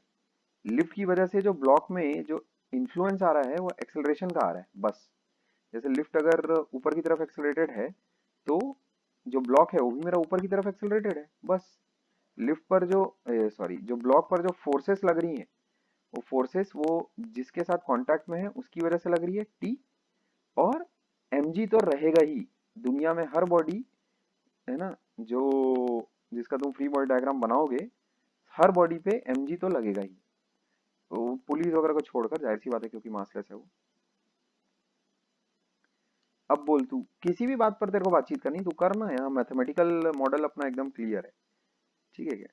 एलिवेटर और ब्लॉक तो कांटेक्ट में ही नहीं आ रहे, तो दोनों के बीच की एक्शन रिएक्शन फोर्सेस वगैरह तो बिल्कुल ही अजीबोगरीब बात है। तो मतलब ऐसा हो गया कि कोई इंसान अचानक से नींद में उठ के कुछ बोलने नहीं लगता है कि अरे अरे, हाँ ऐसा ऐसा, फिर अपने आप फिर कुछ हो जाता है, हाँ बोला, अब क्या है दिक्कत, अब बोल।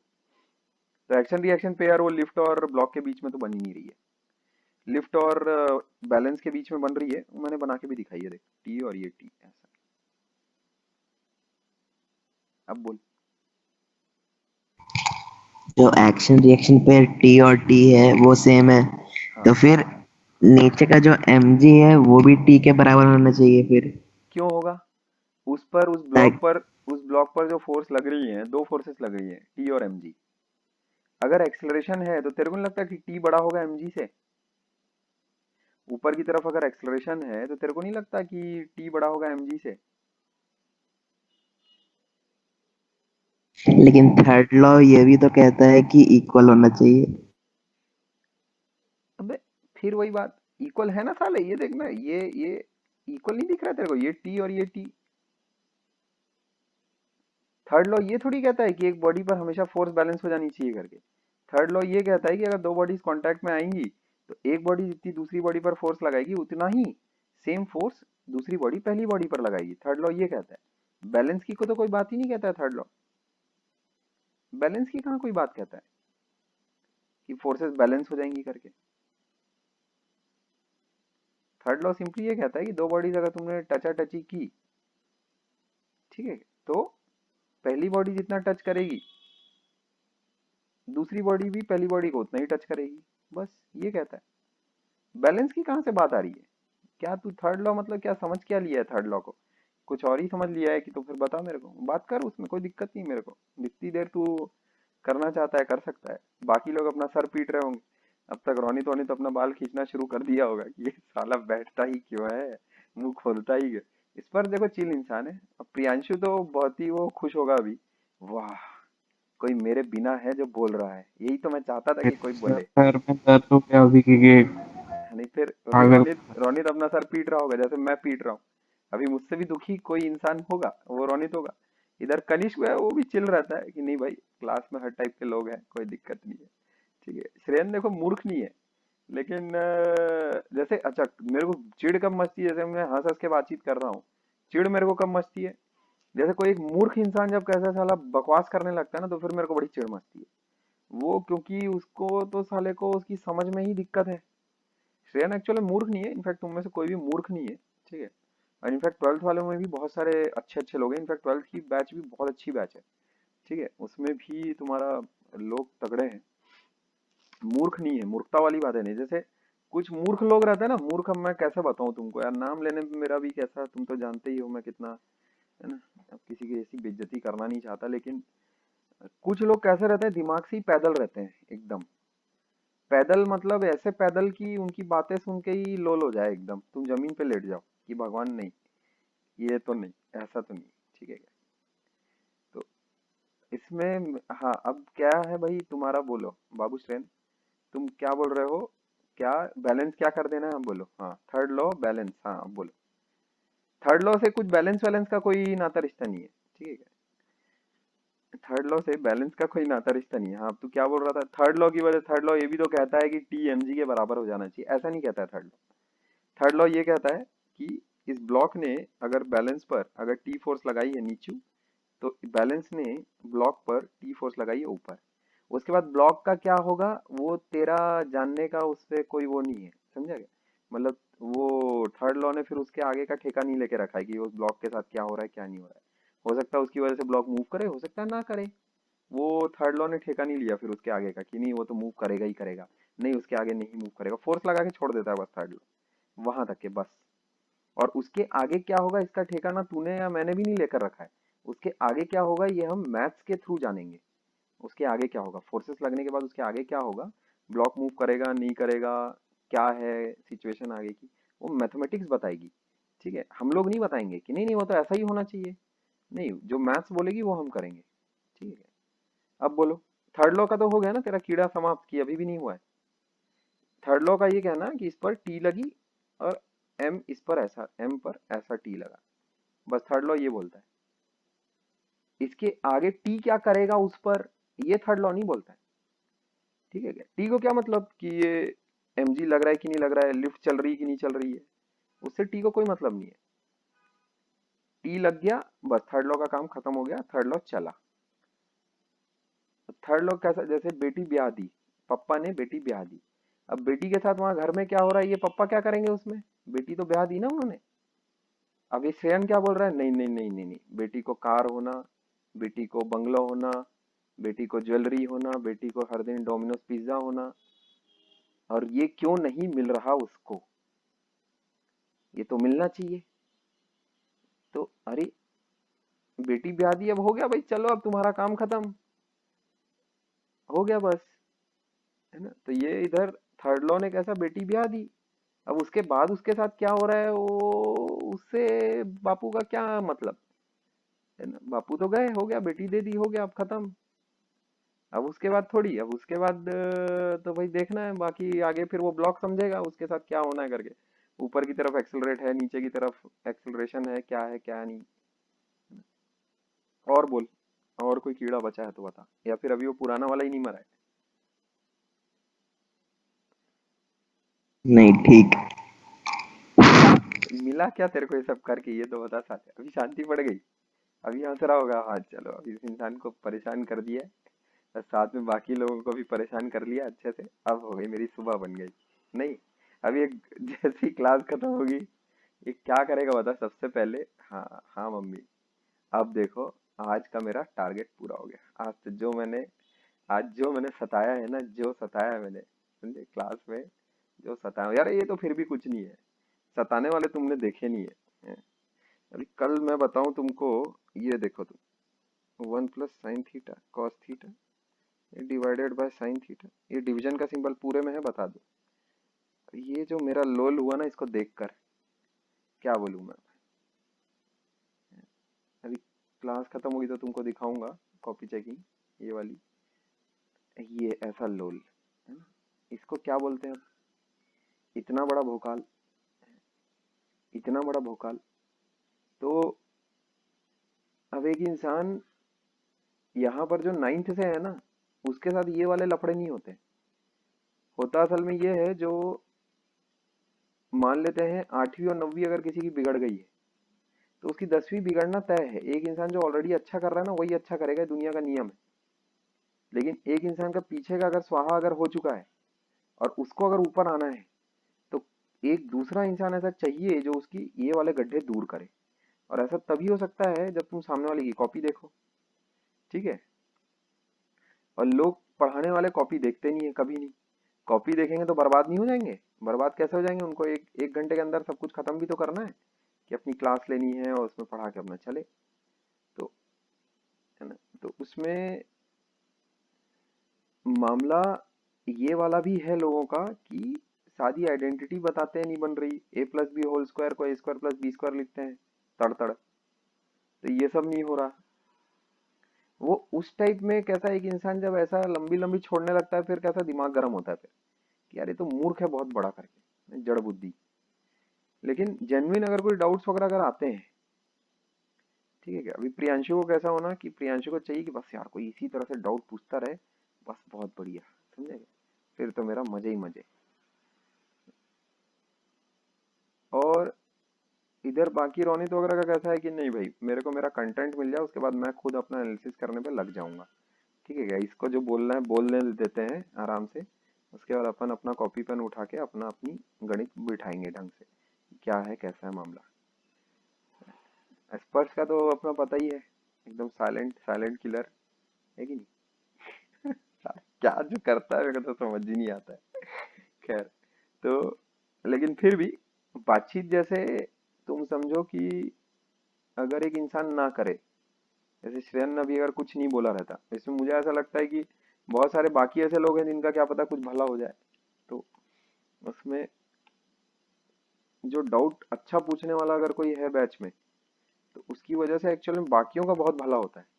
उसका भले हो ना हो, बाकियों का जरूर होता है, क्योंकि वो सिर्फ अपने लिए काम नहीं कर रहा, दूसरों के लिए भी तो कर रहा है ना। तो वो बातचीत तुम जितनी चाहे उतनी करो, ये क्योंकि टॉपिक्स ऐसे हैं कि बहुत ही मोस्ट इजी, सबसे आसान टॉपिक्स हैं और सबसे ओवर हाइप्ड टॉपिक्स भी है। Over hyped in the sense कि पूरे जेडबल के सिलेबस का सबसे फेमस टॉपिक्स है ये सब, सबसे फेमस। मतलब इसमें लोगों को पता नहीं पुली बनाने में क्या मजा आती है और एक्सेलरेशन बनाने में क्या मजा, बहुत मजे से करते हैं ये वाला सवाल, ठीक है, तो बहुत मजे से करते हैं। एनीवेज आगे बढ़ते हैं हम लोग, 10 मिनट साले चौपट हो गए हैं। तो अभी किसी को कुछ और अगर पूछना है तो बोले। डाउट भी पूछा तो क्या पूछा बे, टीएमजी के बराबर क्यों हो जाएगा ले, साले तो पूरा मतलब एक्सेलरेशन नाम की कोई चीज होती है कि नहीं होती। एक्सेलरेशन का मतलब ही हो गया कि फोर्स इम्बैलेंस है। फोर्स अगर बैलेंस होती तो एक्सेलरेशन नहीं होता, तब वो होता कि भाई टी बराबर एम जी हो गया, ग्राउंड पे रखा हुआ है, कहीं कोई एक्सेलरेशन वगैरह कुछ नहीं है, तो जो रीडिंग आएगी स्प्रिंग बैलेंस की वही रीडिंग तुम्हारा एम जी हो गया, ठीक है। और इस पे किसी को कुछ और अगर बोलना है तो बोले। वो पॉइंट अच्छा है, ध्यान रखना, एक लिफ्ट जो ऊपर की तरफ मूव करती है उसमें वेटलेसनेस वाली सिचुएशन नहीं आएगी। पॉइंट अच्छा है वो, उसको मैंने अलजेब्रिकली डिराइव किया है। जो भी नियम कायदे हम बना रहे हैं वो सारा मैथमेटिक्स है। वो ऐसा नहीं कि बोल दिया एक इंसान ने तो उसको भगवान की वाणी समझ के ट्रू मान लिए, ऐसा वाला कोई सीन नहीं हो रहा है। आगे बोलो, और कुछ किसी को इसमें कुछ अगर बातचीत अभी भी करनी है तो बताए।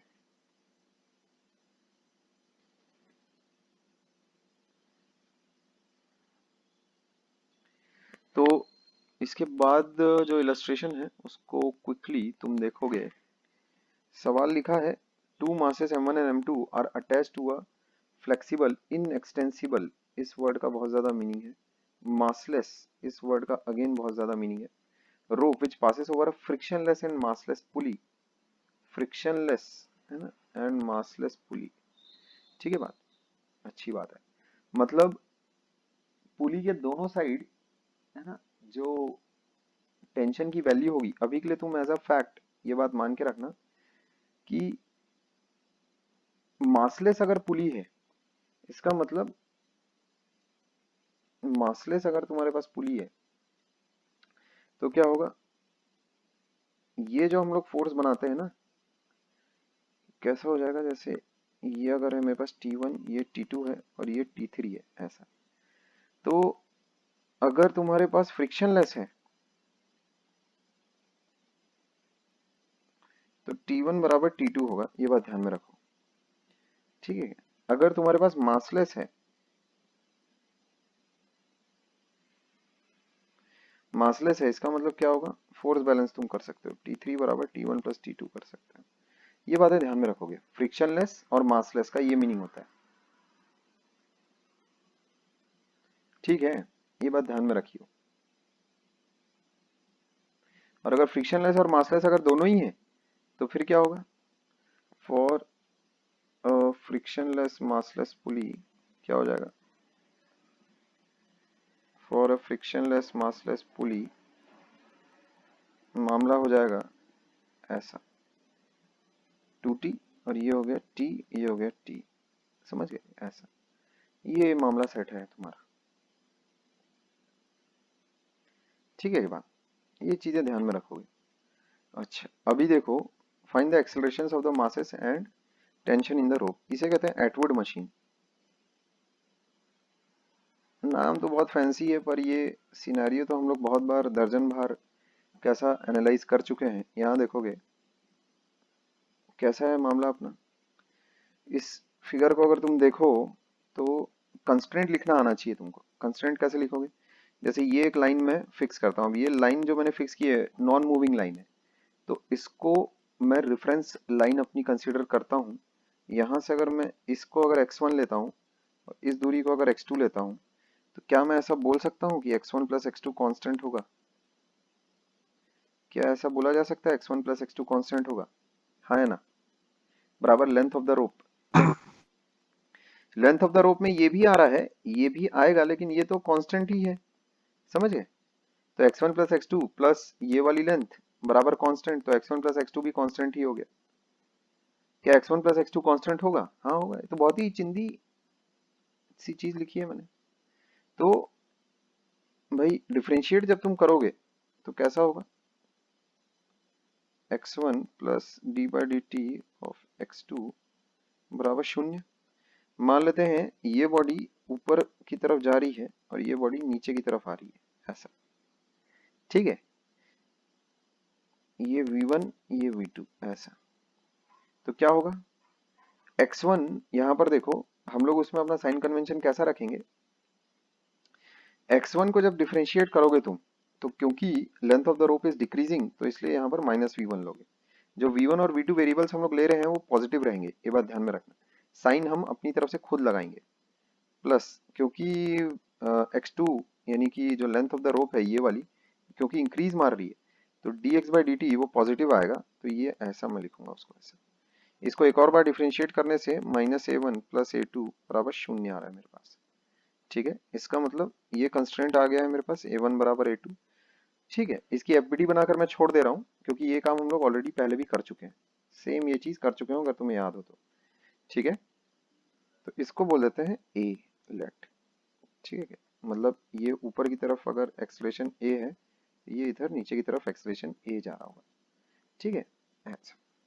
तो m1 कितना हो गया, m1 के साथ अगर तुम देखो ये हो गया t, ये हो गया t, एक स्ट्रिंग एक टेंशन, क्लियर है बात, एक स्ट्रिंग एक टेंशन, मासलेस स्ट्रिंग, इसका मतलब टेंशन सेम थ्रू आउट, ये सब बातें इंपॉर्टेंट है, ठीक है, छोटी छोटी अगर मोटी बात है, फर्स्ट सेकंड थर्ड है ना, मासलेस स्ट्रिंग अगर है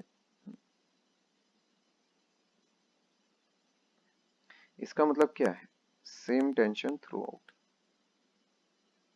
मासलेस नहीं है तो टेंशन अलग अलग पॉइंट पर अलग अलग होगा।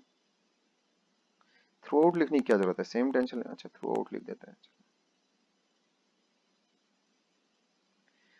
है ना, ठीक है। तो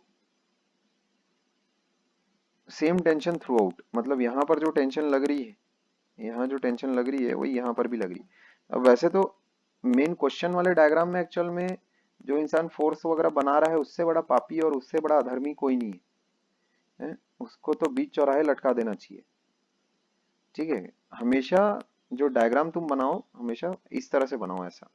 अब इसका एक्सप्रेशन अपन माने हैं ऊपर है ए, और जो दूसरी बॉडी है m2 मास की, उस पर भी टेंशन तो टी ही लगेगा, same string same string same tension, ठीक है, लेकिन इसका एक्सप्रेशन रहेगा नीचे की तरफ ए, ठीक है। अब एफबीडी बना दिया है मैंने, तो कोई दिक्कत नहीं आनी चाहिए इक्वेशंस लिखने में, दो इक्वेशंस हैं, ठीक है क्या, दो इक्वेशंस हैं फॉर m1, कैसे लिखोगे, T minus m1g equals to m1a, और फॉर m2 कैसे लिखोगे, m2g, है ना।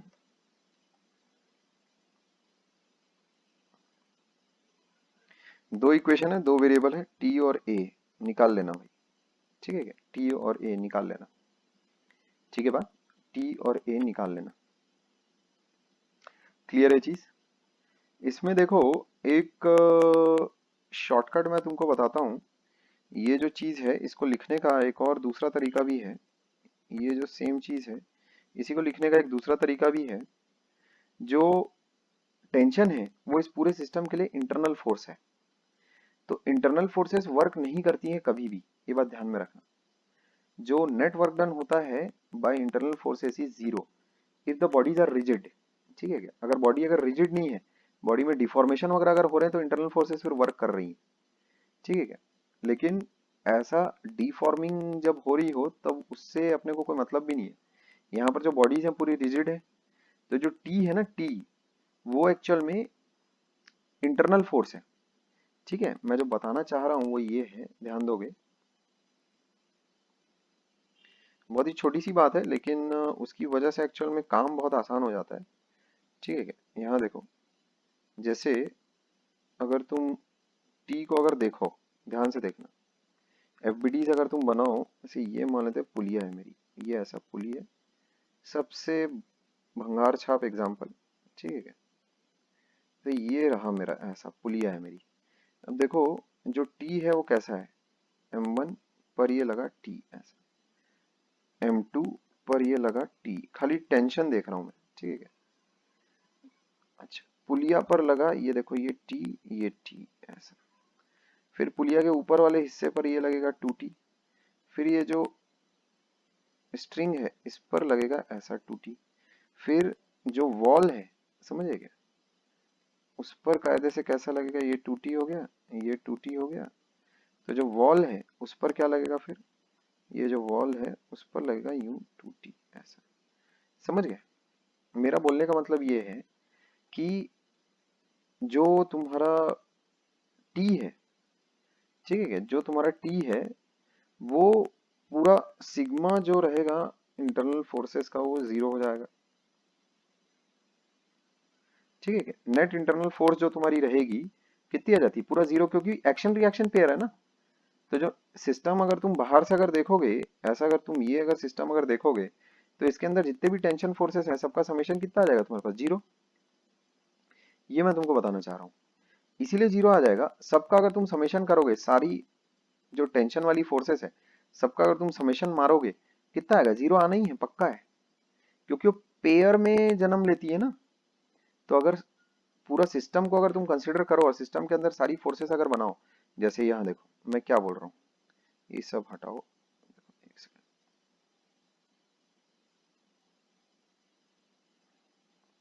देखो ध्यान से सुनो। मान लेते हैं ये एक सिस्टम है, इस सिस्टम के अंदर मान लेते हैं ऐसे तीन चार पार्टिकल हैं, कितने भी उठा सकते हो। तो अगर इसने इस पर है ना, वन ने अगर टू पर अगर फोर्स लगाई एफ, तो टू ने वन पर भी फोर्स लगाई एफ, समझे। वन ने टू पर फोर्स लगाई मान लेते हैं एफ डैश, तो वन ने थ्री पर फोर्स लगाई एफ डैश, तो थ्री ने वन पर फोर्स लगाई एफ डैश। खेलते जाओ, टू ने थ्री पर मान लेते हैं फोर्स लगाई एफ डबल डैश, अपनी तरफ लगाई, तो थ्री ने टू की तरफ फोर्स लगाई एफ डबल डैश। मेरे को बताओ इस घेरे के अंदर नेट फोर्स कितनी बन रही है, इस घेरे के अंदर अगर इसी तरह से सारी फोर्सेस पेयर में अगर जन्म लेती हैं तो क्या तुमको हर फोर्स का एक इक्विवेलेंट पेयर उसको नलीफाई करने वाला मिलेगा कि नहीं मिलेगा। तो net force acting on the system वो कितना है, शून्य। शून्य है कि नहीं है, अनलेस एंड अनटिल कोई फोर्स बाहर से आकर कोई किसी पे नहीं लगा रहा है, इसको बोलते हैं एक्सटर्नल फोर्स।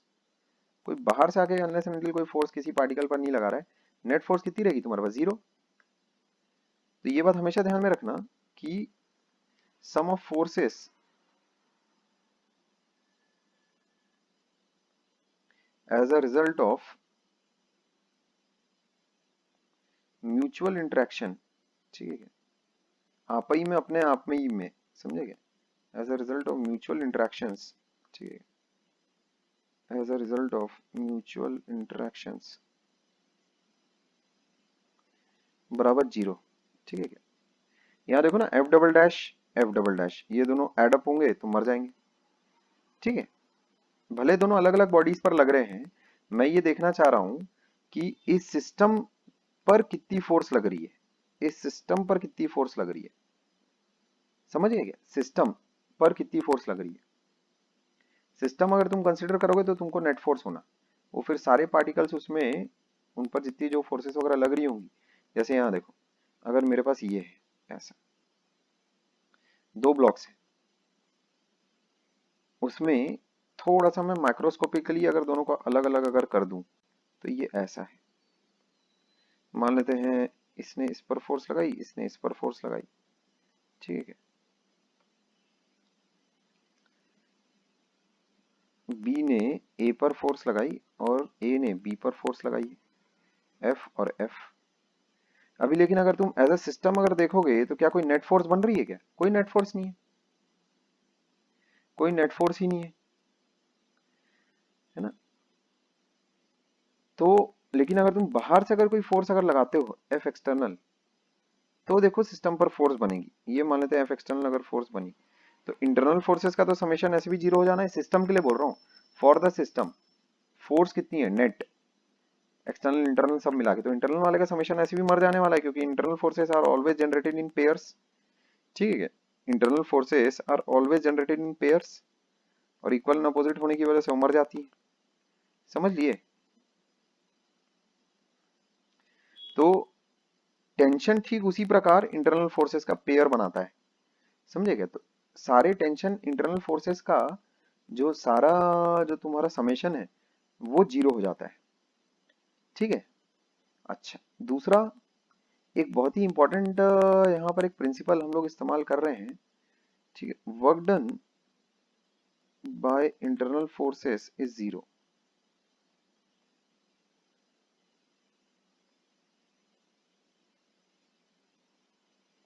ठीक है, अब वर्क एक्चुअल में तुम्हें पता ही नहीं है कि होता क्या है। ठीक है क्या? तो इसके लिए ये चीज अभी मैं कैसे, अभी यहाँ देखो,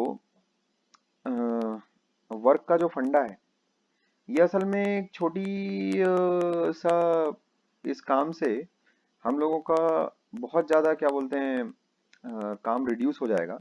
ठीक है क्या? बहुत बहुत ही ज्यादा अपना काम रिड्यूस हो जाएगा। ठीक है, देखो कैसे और किस प्रकार। वर्क का थोड़ा सा समझ लो, 2 मिनट लगेगा तुमको हार्डली चीज पकड़ने में। जैसे अगर मान लेते हैं ये फोर्स है एफ, इसकी वजह से मान लेते हैं डिस्प्लेसमेंट हो गया एक्स, तो वर्क डन बाय फोर्स, ठीक है, on this block of mass M कितना हो गया एफ एक्स।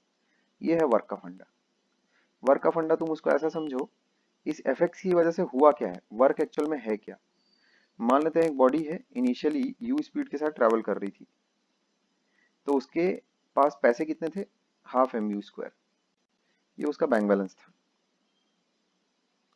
अब क्या हुआ, इस पर एक फोर्स ने एक्ट किया, और इस फोर्स की वजह से है ना जो डिस्प्लेसमेंट हुआ है ना, वो मान लेते हैं इतना करती रही, ऐसा एक्स डिस्प्लेसमेंट था ऐसा। तो वो जो एफ फोर्स है उसने आकर इसकी जेब में पैसे डाले, तो अब इसके पास नेट जो पैसे हैं जेब में वो इतने हो गए। ये यू वी एफ और एक्स इसको रिलेट करने का एक तरीका है, इसको कहते हैं वर्क एनर्जी थ्योरम। जैसे यहाँ पर देखो, मान लेते हैं एक बॉडी है, वो इनिशियली वी स्पीड के साथ ट्रेवल कर रही है, फोर्स उस पर पीछे के डायरेक्शन में लगनी शुरू हो गई है ना, एक्स डिस्प्लेसमेंट हुआ। अब क्या किया है फोर्स ने, पैसे निकाले हैं कि पैसे डिपॉजिट किए हैं, पैसे निकाले कि पैसे डिपॉजिट किए। देखो स्पीड अगर बढ़ रही है तो पैसे डिपॉजिट किए हैं, और स्पीड अगर घट रही है तो पैसे विड्रॉल किए। ठीक है बात?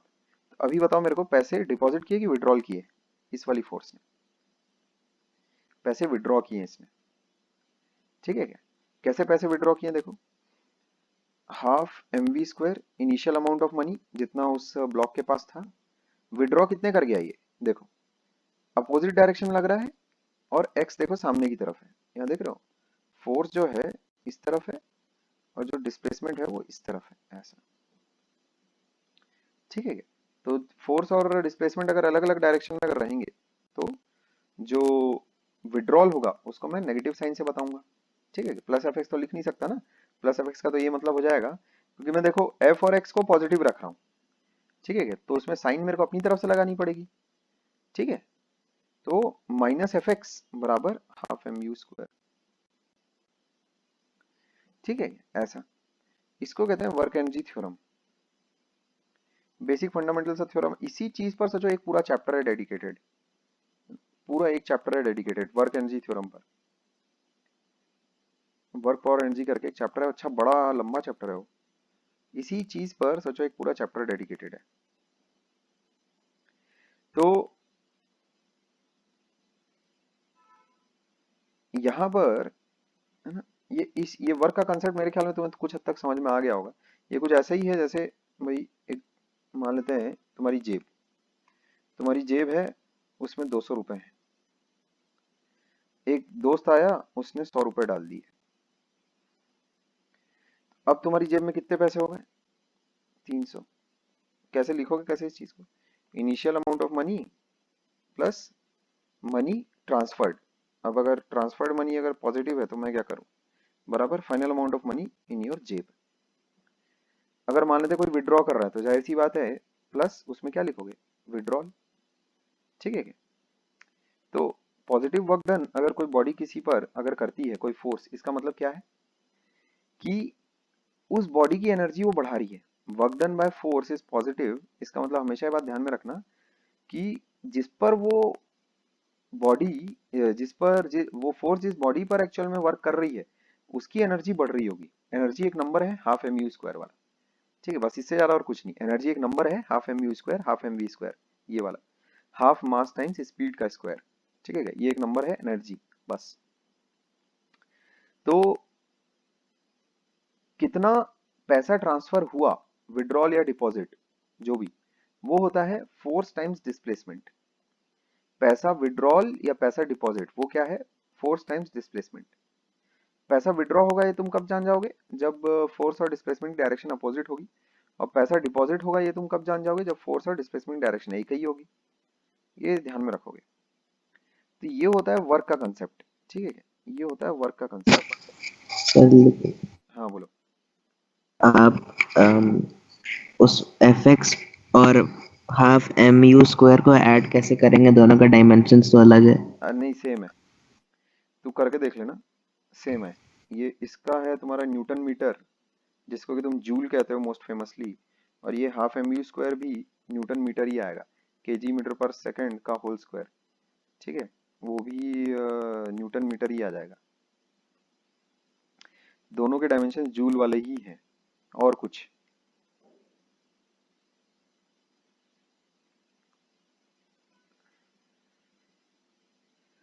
कुछ अगर है तो बताओ मेरे को।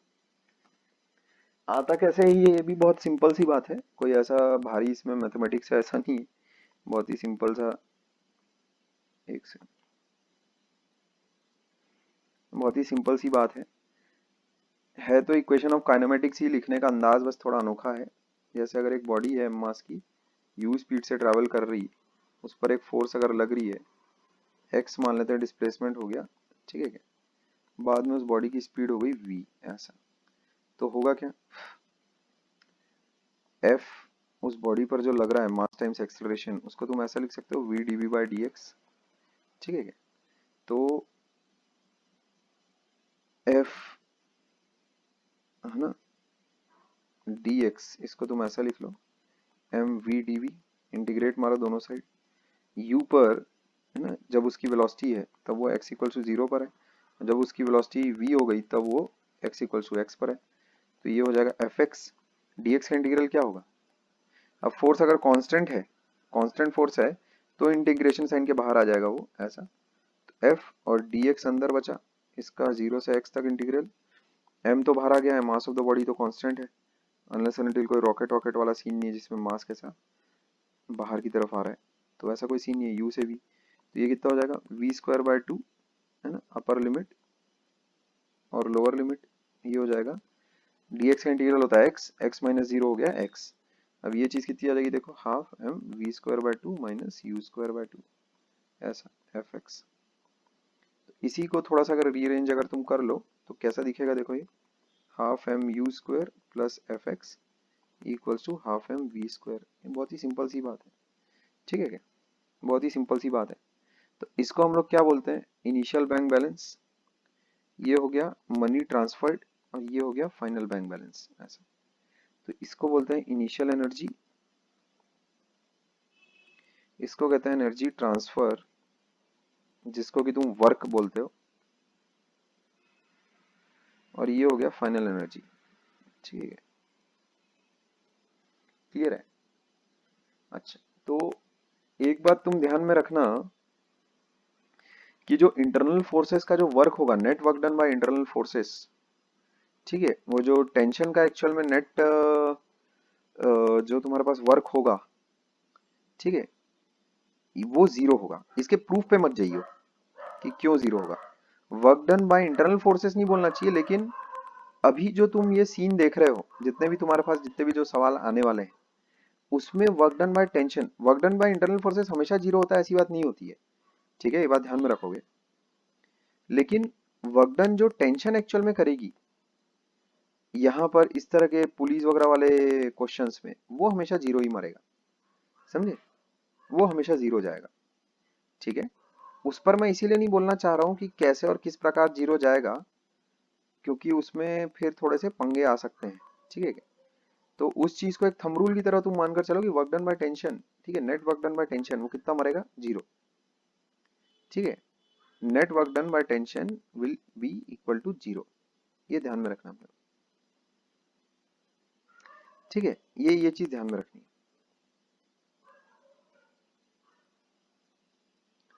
तो अगर ये तुम अगर लेकर अगर चलते हो, इस पर वो मैं फिर कभी अगर बातचीत करूंगा कि क्यों ऐसा होता है, ठीक है क्या? लेकिन अगर तुम ऐसा अगर लेकर अगर चलोगे, work done bye all the tension forces, ठीक है, बराबर जीरो रहता है, ठीक है? ये अगर तुम लेकर अगर चलते हो, तो हम लोग बहुत ही आसानी से एक्चुअल में कंस्ट्रेंट की इक्वेशंस लिख पाते हैं। यहाँ देखो, जैसे ये m1 है, तो मैं ऐसा मानकर चल रहा हूँ ऊपर की तरफ ये x1 जा रहा है, ये m2 है, ये नीचे की तरफ जा रहा है x2, समझिए?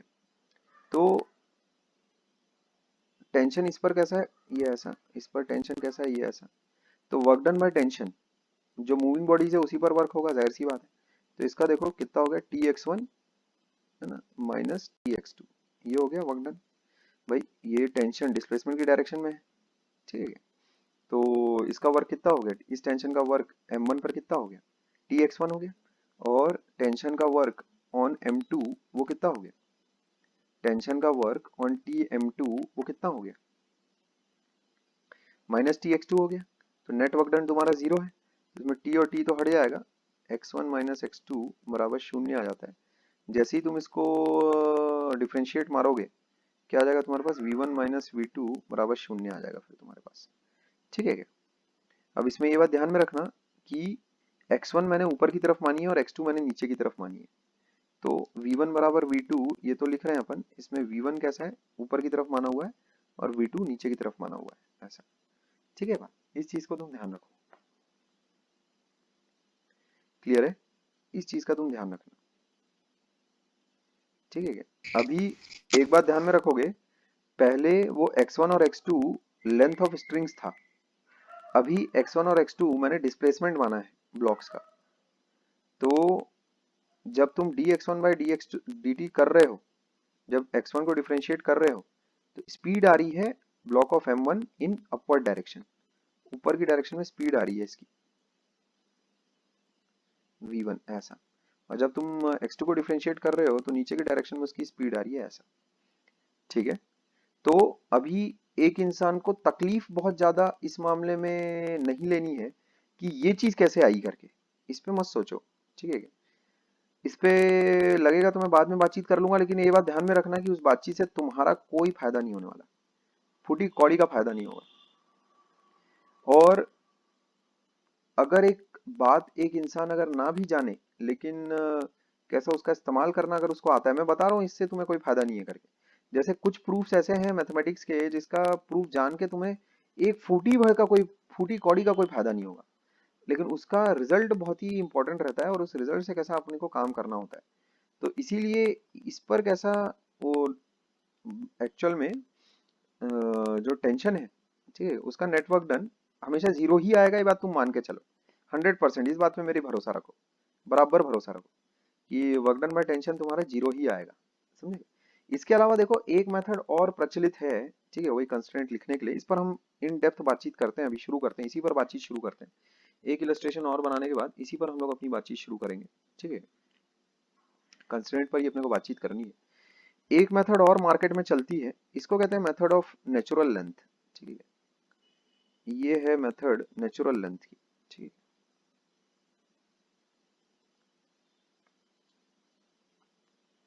दिस इज नेचुरल लेंथ, ठीक है।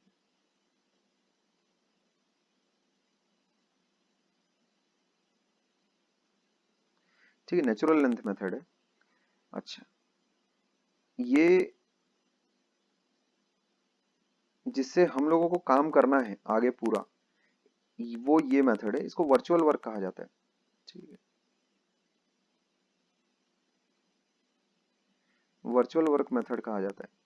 वर्चुअल इसीलिए बिकॉज जो डिस्प्लेसमेंट हम लोगों ने मानी ब्लॉक M1 की और ब्लॉक M2 की, है ना, वो मतलब हम लोग अपनी तरफ से मान रहे हैं ऐसा, इस टाइप का कि भाई वो एक्चुअल में हो तो नहीं रही है, पर अपनी तरफ से अगर इसका x1 अगर ऐसा होता अगर, और इसका x2 अगर ऐसा होता, तो टेंशन इतना वर्क किया होता और network done by tension zero आ गया होता, तो उसकी वजह से अपन निकाल पा रहे हैं ना सारा काम। इसी के साथ हम लोग को रहना है, ये बात ध्यान में रखोगे, because this method is the fastest among the three methods, ठीक है क्या। तीसरी भी एक और मेथड होती है, वो मैं एक्चुअल में जिक्र तो उसका नहीं करना चाह रहा हूँ, लेकिन फिर भी देख लो। तुम क्या करो, जैसे जितने भी तुम्हारे पॉइंट्स हैं वो सारे पॉइंट्स ऐसा मार्क कर लो, ये देखो जो कैसा स्ट्रिंग है ना जो तुम्हारी, ऐसे ये तुम्हारी स्ट्रिंग है, समझ गए। तो इसमें स्ट्रिंग एक्चुअल में जिन जिन पॉइंट्स के साथ कांटेक्ट में आ रही है, ये देखो, ये जैसे जिन जिन पॉइंट्स के साथ कांटेक्ट में आ रही है, ये ऐसा A B, ये हो गया C, और देखो और कौन किन बॉडीज के कांटेक्ट में आ रही है, ये हो गया D। जहां भी स्ट्रिंग कैसा बॉडीज के कांटेक्ट में आती है, उसको तुम पॉइंट्स को मार्क कर दो, समझ गए।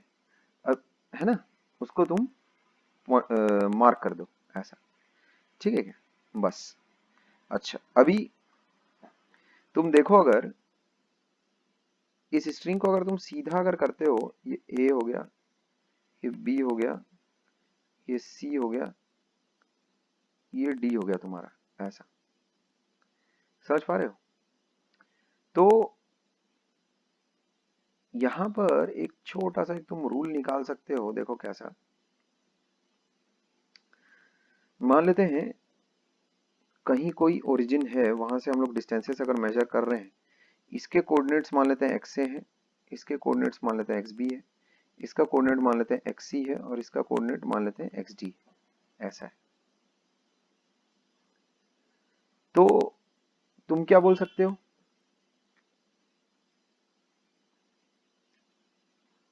कोऑर्डिनेट्स अगर ऐसे हैं तो तुम क्या बोल सकते हो, xb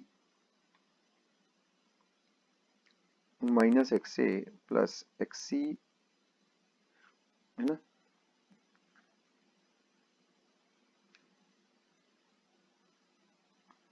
यहाँ इसको ऐसा कर सकते हो, xc माइनस xp। इसको हो सकता है मुझे तुम्हें थोड़ा सा दूसरे तरीके से बताना पड़े, ठीक है।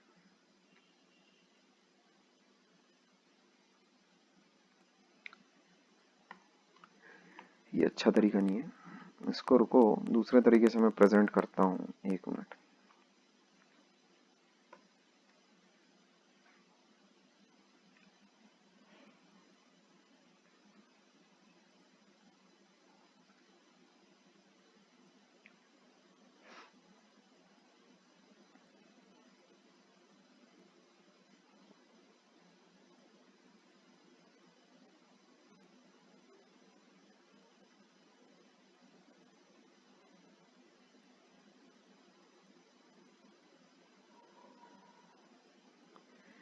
इसको तुम ऐसा लो कि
एक्चुअल में इसको थोड़ा अच्छे तरीके से तुम्हारे सामने रखना चाह रहा हूँ, ठीक है क्या? उसमें मेरे को 1 मिनट करीब करीब और लग सकता है, ठीक है क्या? बी पेशेंट, ठीक है? इस चीज को मैं थोड़ा अच्छे तरीके से रखता हूँ तुम्हारे सामने, 1 मिनट, है ना?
इस चीज को देखो,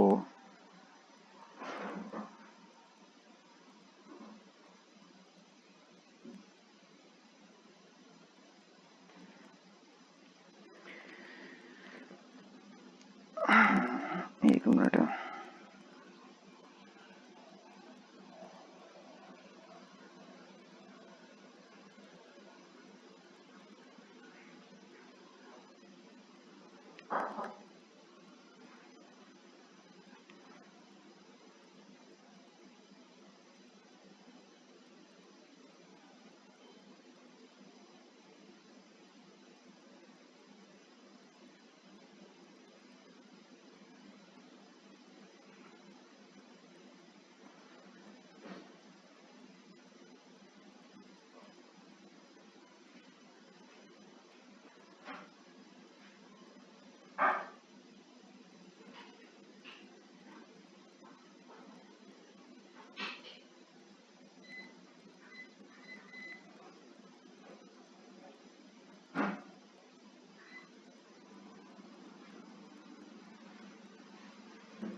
देखो जरा ध्यान से, इसको समझने का एक ही तरीका जो बेस्ट पॉसिबल हो सकता है वो मैं तुम्हारे सामने रखता हूँ, ठीक है क्या?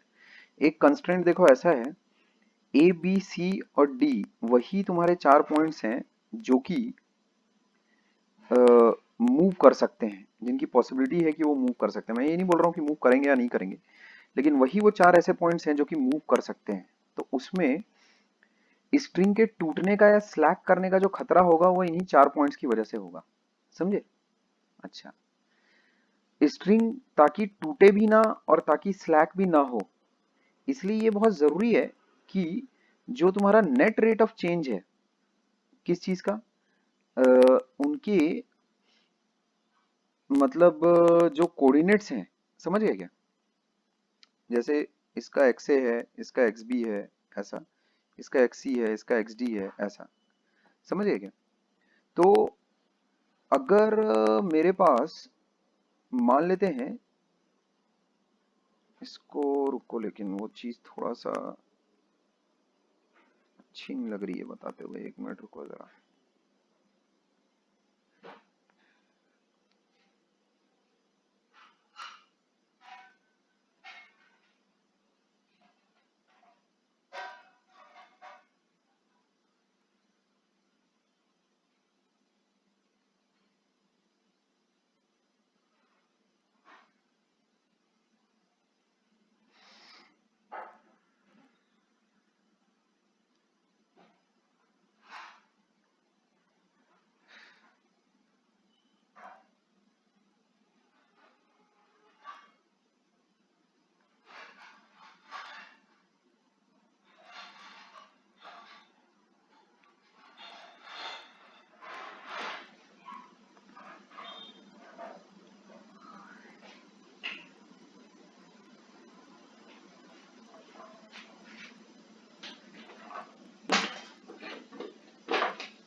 इसको कैसे सामने रखा जाए, एक मिनट।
देखो, ध्यान दो,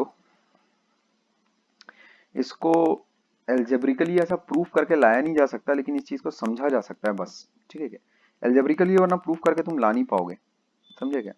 मैं वही तरीका सोच रहा था कि एक ऐसा मैथमेटिकल मॉडल करके प्रेजेंट किया जाए जिसके जरिए मैथमेटिकली आ जाए ऐसा निकल कर, लेकिन वो चीज़ कैसा लाई नहीं जा पा रही है। मैं फिर भी थोड़ा सा और ट्राई कर लेता हूँ, ठीक है क्या?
देखो, इस पर बातचीत तुम इस प्रकार कर सकते हो, यहाँ देखो ध्यान से।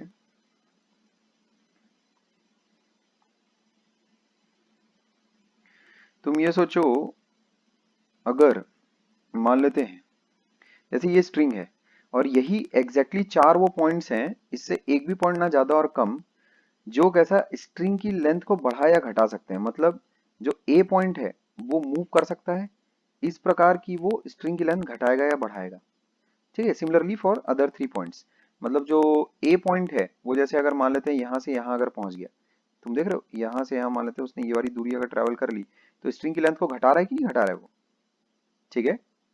जैसे अगर डी पॉइंट है तो वो अगर मूव कर रहा है तो वो स्ट्रिंग की लेंथ को बढ़ा रहा है। क्लियर है? अब बड़े ध्यान से सुनोगे इस चीज को मैं कैसे कर रहा हूँ टैकल, कि मेरा ये कहना है कि ए पॉइंट ने मान लेते हैं स्ट्रिंग की लेंथ को बढ़ाया घटाया कुछ भी किया हो, मेरे को उससे मतलब नहीं, उससे मेरे को मतलब नहीं। लेकिन ए ने जितना बढ़ाया घटाया, बी ने जितना बढ़ाया घटाया, प्लस सी ने जितना बढ़ाया घटाया, प्लस डी ने जितना बढ़ाया घटाया, क्या ये सबका जोड़ बराबर जीरो नहीं होना चाहिए?